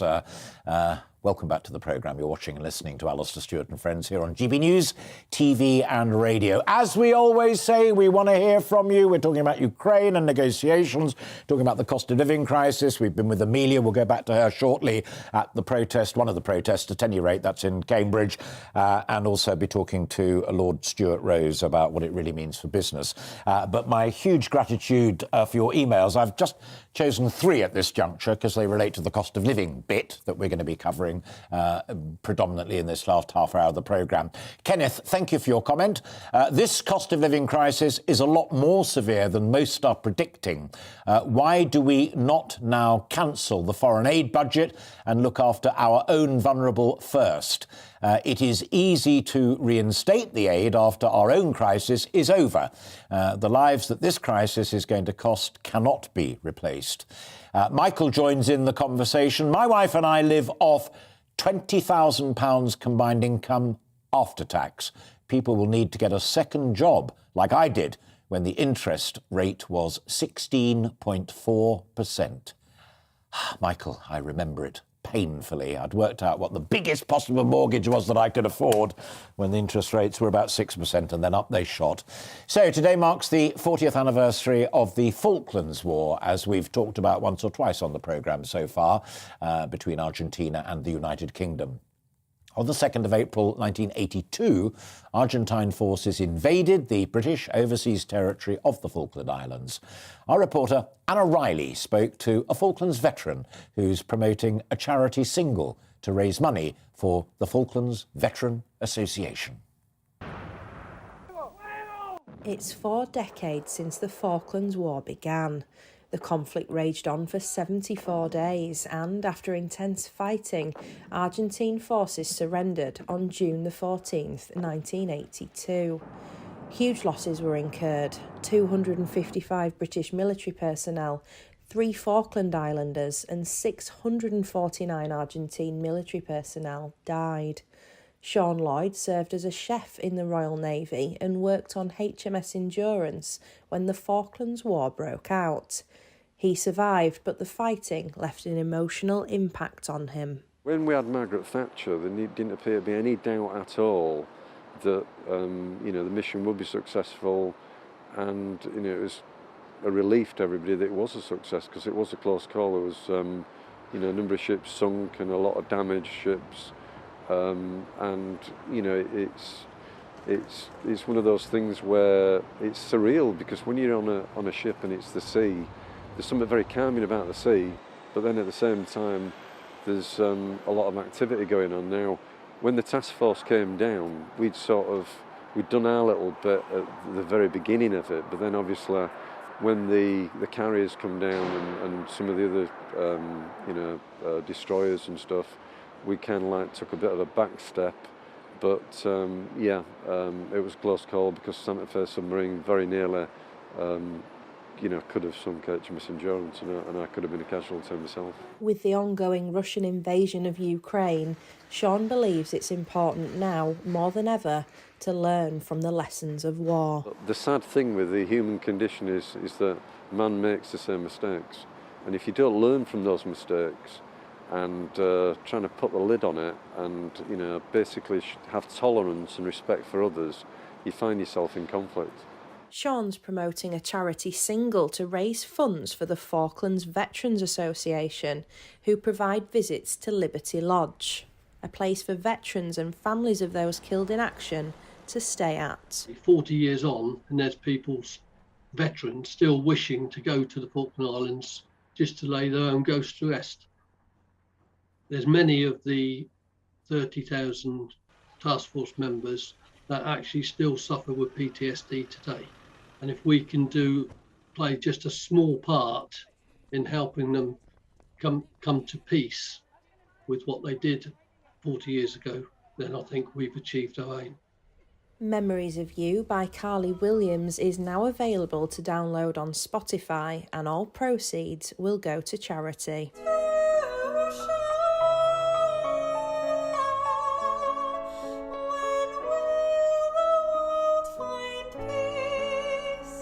Anna Riley, GB News, Leeds.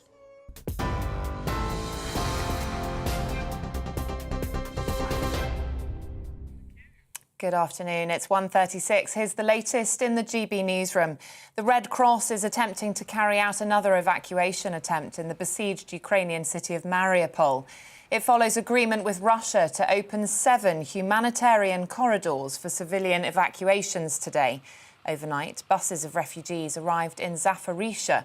Some of the passengers are reported to have stood throughout the 12-hour journey due to the huge number of people attempting to escape.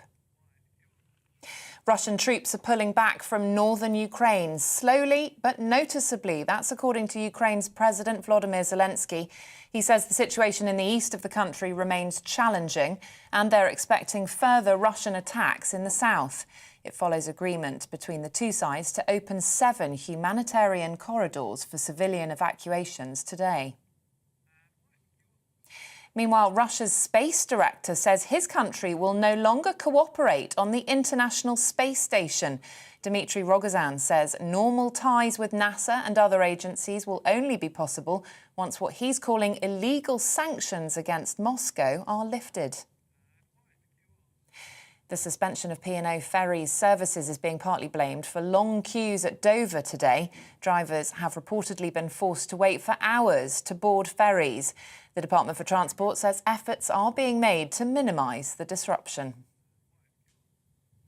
It's been confirmed Metropolitan Police Commissioner Dame Cressida Dick will leave her post on the 10th of April. She's tweeted, "It's been a tremendous honour to serve the people of London and the UK." Dame Cressida quit in February after the Mayor of London said he'd lost confidence in her leadership. TV, online and DAB+ radio. This is GB News. Now it's back to Alistair.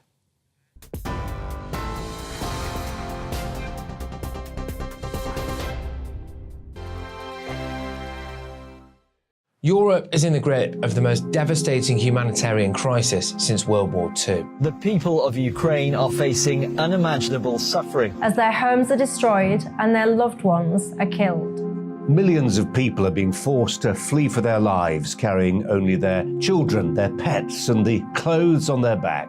The pain, loss and destruction grows by the day. The people of Ukraine urgently need our help. Already a vast humanitarian operation is underway. Britain's Disasters Emergency Committee, or DEC, brings together 15 leading aid charities to respond to overseas disasters quickly and efficiently. These charities include the British Red Cross, CARE, Oxfam, Save the Children, and World Vision.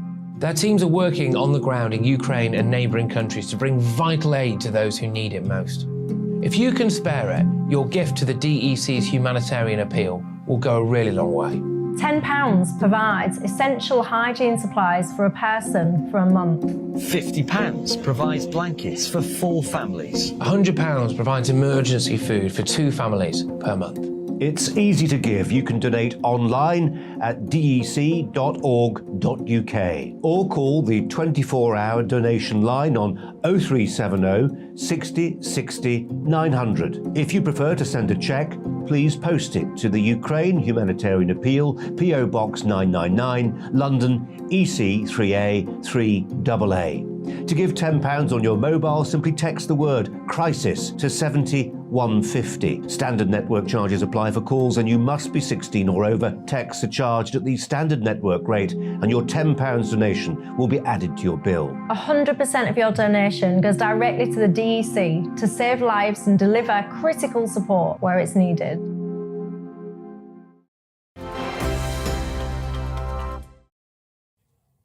Welcome back. You're watching Alastair Stewart here on GB News TV and radio, and it is 20 minutes to 2.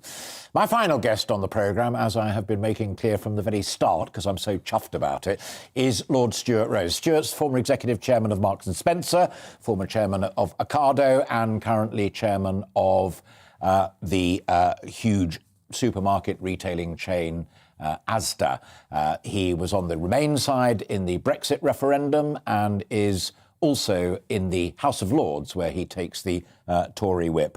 Stuart, great of you to join us. Thank you very much indeed. We were reporting earlier on, and we have done clearly since the spring statement, on genuine concerns that the public have about the cost of living crisis and rising energy prices and the rest of it. But as someone who has run some of the biggest brands in the UK economy and particularly in UK retail, how worried are you? I mean, what is Asda doing in recognition of the fact that demand from your customers is likely to fall over the foreseeable future as they tighten their belts? Alistair, good afternoon and good to be with you. I think the first thing to say is that you and I have a couple of things in common. Apart from the fact that I think we were both born in Emsworth, I think that you and I have a similar age, and we have to be of that similar age to understand what the real effects of inflation are. We haven't seen serious inflation in this country, as you know, for over 30 years. And sadly, it's here. And once it takes root, it's quite hard to eradicate. What are we doing in Asda? Well, we're doing the same as everybody will be wanting to do, and that is to make sure that we give our customers the very, very best value that we can do for them and help them ameliorate the costs that they're now facing and the costs that are coming across from every sector, whether it's energy, whether it's petrol, and whether it's food. Yeah. It's interesting, and you're absolutely right about Emsworth. My father was doing navigational training on Thorney Island in those days when I was born in Emsworth. And you're absolutely right about the age thing as well. I tweeted the other day that I'd never known it worse than right now, although we've been through similar situations. But to have the combination of rising interest rates, falling demand, rising prices, rising taxation, rising national insurance, that is a collision that is going to make life brutally painful for ordinary consumers and brutally painful for people like you trying to serve those consumers.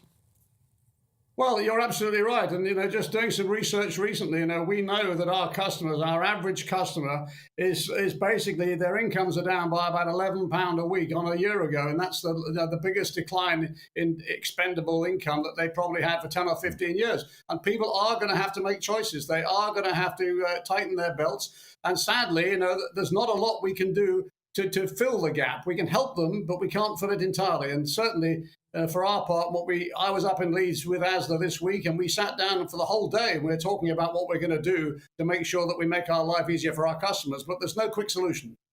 Yeah, and my overall theme, and that's why I said to the team when I knew that you were kind enough to join us, because I think it is a big deal, is however painful it may seem to you or me as taxpayers, as citizens, as consumers, the fact of the matter is that what economists call aggregate demand, everything that is purchased, ordered from shops, online, wherever it might be, that's aggregate demand. That's the UK PLC. As that falls, your profitability will decline, dividends to your shareholders and therefore pension funds will decline, and also opening new shops, new branches of ASDA, giving folk new jobs. That's all going to be under pressure as well. It really is the big macro picture. Well, the good news is, and we always have to be glass half full, Alistair. Luckily, I'm a glass half full guy. The good news is that if you look back to recent events, look back at Brexit, look back at COVID, British business is pretty resilient. British business is pretty flexible. British business will come up with some answers. But yes, you're quite right. We will have to find ways of ameliorating these problems, and it's not an easy one. Government has a part to play here. I mean, if I'm honest with you, you alluded to the fact that I'm a Conservative peer, which I am, but I think the government's been fairly slow to recognise some of this problem coming up down the hill. I think so they've been slow, but slightly tin-eared, if I might say so, about how we talk to our customers and talk to our constituents about how we're going to deal with the problems, and a bit slow in putting some actions in place to help them with their problems over the short term. That's a fascinating response, because my next question generally, I could turn the camera around and show you, but you mentioned about tough decisions earlier on when you were talking about us as consumers. Rishi Sunak, the Tory Chancellor, said, I can't do everything. He said that in the spring statement. He said it in a podcast interview with the BBC just a couple of nights ago. He did have choices. He's sitting on a war chest of around about £50 billion. He could have released more of that to those in real need. As a businessman and as a Tory, did he make the right choice there? Or is that an example of what you've just called him being a bit tinny when it comes to hearing?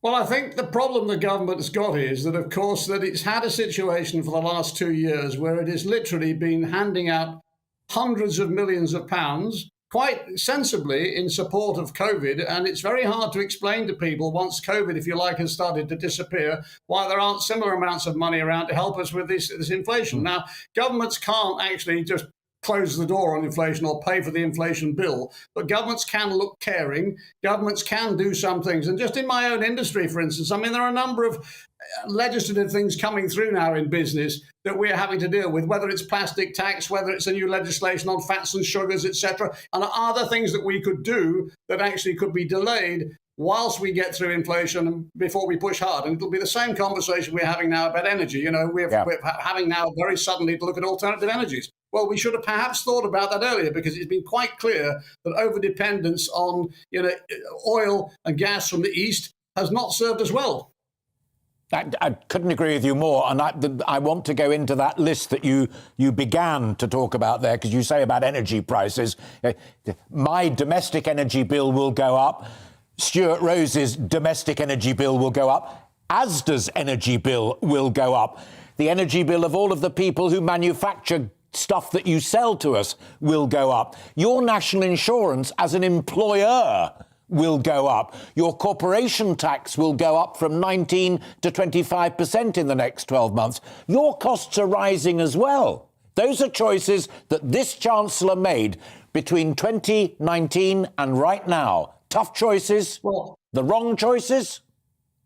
Well, you and I are in violent agreement, Alistair, because we're old enough, as I remember saying to you earlier, that the last time we had serious inflation, it took 10 years to eradicate. And, I don't believe, for instance, that inflation is suddenly going to come to an end in 2022 or at the end of 2022. This is now going to continue for some time. And the government's got a very fine line to walk because it has to keep the economy moving and growing. If we don't do that, we'll get into a recessionary period, which would be worse. On the other hand, we can't fuel inflation. So it's a very tricky one. But, I would just emphasize to the powers that be that they have to, first of all, remember that we are the 6th largest economy in the world.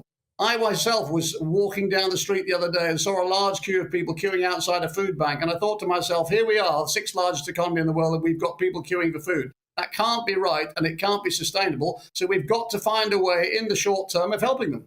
Sure. I was reading a fascinating piece the other day, and again, I love this theme of you rubbing my nose in how old I am, but only by admitting that you're the same age.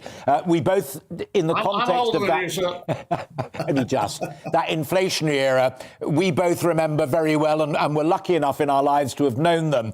The likes of Sir Geoffrey Howe and Margaret Thatcher, and later on Nigel Lawson. One of the great debates in that era of the late 70s and the early 80s was inflation, and it was about money supply. This piece that I was reading the other day was saying the Bank of England have been woeful because they've been so slow to take a tough line on interest rates to see off the inflation that has been a key theme of this interview and your concerns. And also they've printed money as if there's no tomorrow, maybe because of the coronavirus, maybe because of worries about an economy grinding to a halt. But the Bank of England's in the dock right now as well, is it not?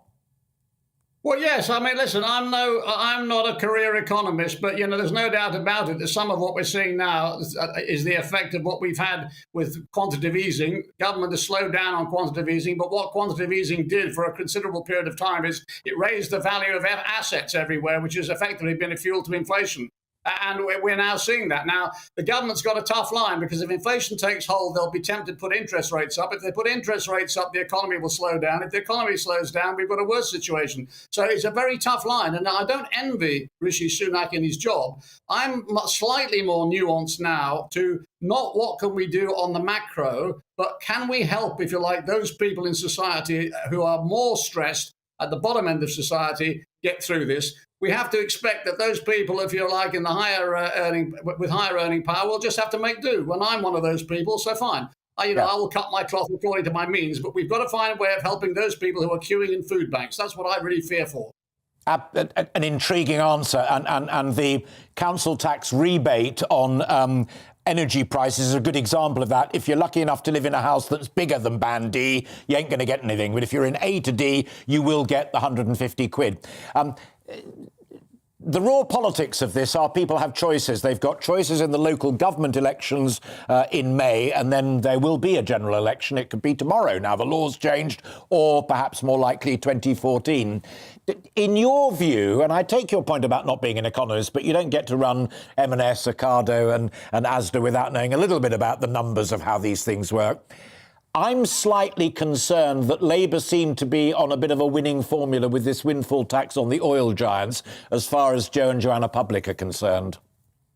Well, we will see what the public think because they're going to have a chance to vote in May.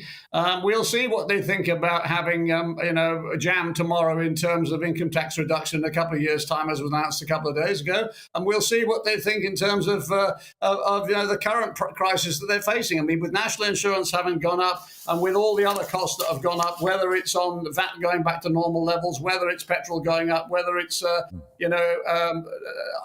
factory or farm gate prices coming through and reflecting in increased prices in stores, they'll see, and they may well vote in an interesting way in May. If they do, would it still be your advice and guidance to Rishi Sunak? And I'm very struck by something that you said earlier on about helping those that are really in need. And there's talk in the papers this morning about maybe another emergency budget before the one that's scheduled for November to go back to that war chest. Don't talk to me about a penny off income tax in 2024. Talk to me about people who are struggling to exist on universal credit now, struggling with national insurance hikes. Dip in and try and help a little of those who are trying to live within their budgets, but the government can help just a little bit with that surplus of taxpayers' money that they've got in the bank. Well, if it were me, I would do it. Yeah. Which particular bit? I mean, and I'm not being silly or trying to catch you out because you're too clever for that anyway. But is universal credit the most effective route, or is it a little bit more on helping poor households and poor families with their energy bills? How would Chancellor Rose do it? Well, I think I'd probably do something practically linked to the short-term hit that we've got at the moment. Now, one would hope that energy bills will come down a bit. They may not come back to historic levels, but they will come down at some point in time. We will find that some of the input prices that we've got coming through now, which are the result of the tragic war in Ukraine, will come back down. So I would do something as a short-term, if you like, package to help those people, which doesn't become, if you like, a long-term cost for government. And it's a tough one, but I think it's doable. And I would certainly be saying to people, listen, if you are better off, then it's time for you to put your hand in your pocket or accept that you are not going to get the similar benefits, because we've got to help those who are in need. And there are a lot of people in need in this country, as I say, which is the 6th largest economy in the world. It's quite shameful that we've got the sort of poverty that we've got. Stuart, great to talk to you. Welcome back any time, and thank you very much for giving us so much of your time this Saturday afternoon. Really enjoyed it. Thank you. Stuart Rose, Lord Stuart Rose there. As I said, just to remind you, not talking through the back of his head, quite the opposite, but a lifetime of experience in retail and the British economy, with some sharp words there for Chancellor Rishi Sunak. Don't be tin-eared, Rishi. Listen to what Stuart just had to say. We've been speaking about the crisis in Ukraine as well, and in particular visa hold-ups for those Ukrainian families who are fleeing their homes and actually want to come here. And goodness me, you've been at it on the emails and the tweets, and thank you very much indeed for that. Phil gets us underway. The West have put on hold £300 billion of Russian money. This money should be given to Ukraine to rebuild the country. Peter joins in. I believe Putin is preparing Ukraine in the same way as the USSR did before they took over East Germany, and they intend to do the same with Ukraine before they move Russians in to settle it. There are some ghastly stories of that already, which we're reading from Ukraine. This is from Sally. If you think what Biden said has made the United States back off, you're kidding yourself. Why should we do more when our people are struggling? And this is from Vince. What was the fuss about removing Putin? His invasion was to remove a government. Fascinating, and I'm glad you enjoyed the conversation I had with Richard Glees earlier. America and Britain are doing more than all of the Western Europeans. Germany, Italy and France, says Jamie, are only looking out for their own economic interest. Dennis McShane didn't accept that, but it's a free world. You say your bit, and thank you for it, Jamie. Kim chips in. If the Ukraine desires freedom, as just stated, why so much talk about them joining the European Union? I know where you're going with that one. I'm just going to park it there for now. It's up to them, isn't it? Why are the world not coming together, says Sue, or asks Sue, to try and get the people out of Mariupol. We need to be together on Putin. He is laughing at us for letting him get away with what he is doing. These talks are not working. He says one thing and then does another. He will not stop there. Give him a few more years before he tries to take other countries. The public see this decimation every day. Everyone who has children feels deeply for the people going through this turmoil. And finally, Peter. It's going to be very difficult to find a diplomatic end to the war in Ukraine when the Russians will not cooperate with finding a peaceful solution to the conflict and are just playing games to prolong the occupation of Ukraine. Terrific contributions. Thank you for all of those and for those that I didn't have time for. But that is all that we have time for today. I will be back tomorrow, same place, at midday. I hope very much you can join me then. Until then, do enjoy the rest of today and the rest of your evening. Bye-bye. Looking ahead to this afternoon, and the UK is looking rather chilly again with a mix of sunshine and showers, some of these wintry. Let's take a look at the details. A fair number of showers will affect Cornwall this afternoon, but elsewhere they'll be quite well scattered. Despite the bright spells away from the showers, though, temperatures will be disappointing. It will be another cold afternoon across the southeast too, with the sunniest weather across Kent and most of the showers developing to the north and west of London. Bright spells are likely across Wales, although there'll be enough cloud around to give the occasional shower, which could be wintry over the hills. A similar mix of bright or sunny spells and passing showers will affect the northwest of England. Winds will be light, but the temperatures will be a little below the early April average. The northwest of England might just catch the odd heavier shower, and on high ground some soft hail or wintry flurries are possible. Temperatures are only likely to peak at 8 Celsius, 46 Fahrenheit. A few showers will affect southernmost parts of Scotland along with the Northern Isles, but elsewhere across the country it's looking largely dry with some sunshine at times. Meanwhile, Northern Ireland should escape most of the showers, and here the cloud will tend to break up to give increasing amounts of sunshine for the latter stages of the day. As we head into the evening, showers will die out and temperatures will dip quickly under the clear spells, and that's how the weather is shaping up for the rest of the day.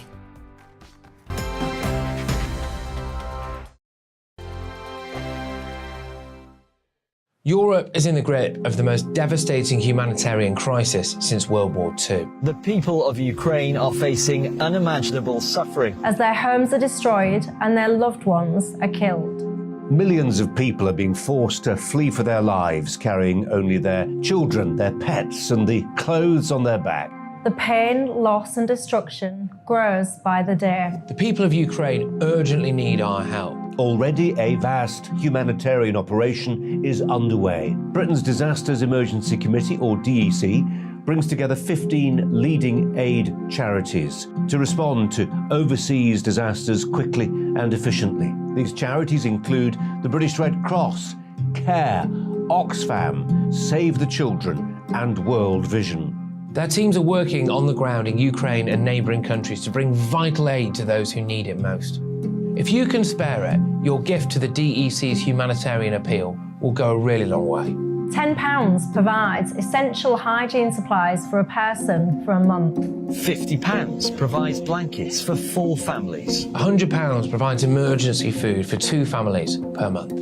It's easy to give. You can donate online at dec.org.uk or call the 24-hour donation line on 0370 60 60 900. If you prefer to send a cheque, please post it to the Ukraine Humanitarian Appeal, PO Box 999, London, EC 3A 3AA. To give £10 on your mobile, simply text the word crisis to 70150. Standard network charges apply for calls, and you must be 16 or over. Texts are charged at the standard network rate, and your £10 donation will be added to your bill. 100% of your donation goes directly to the DEC to save lives and deliver critical support where it's needed.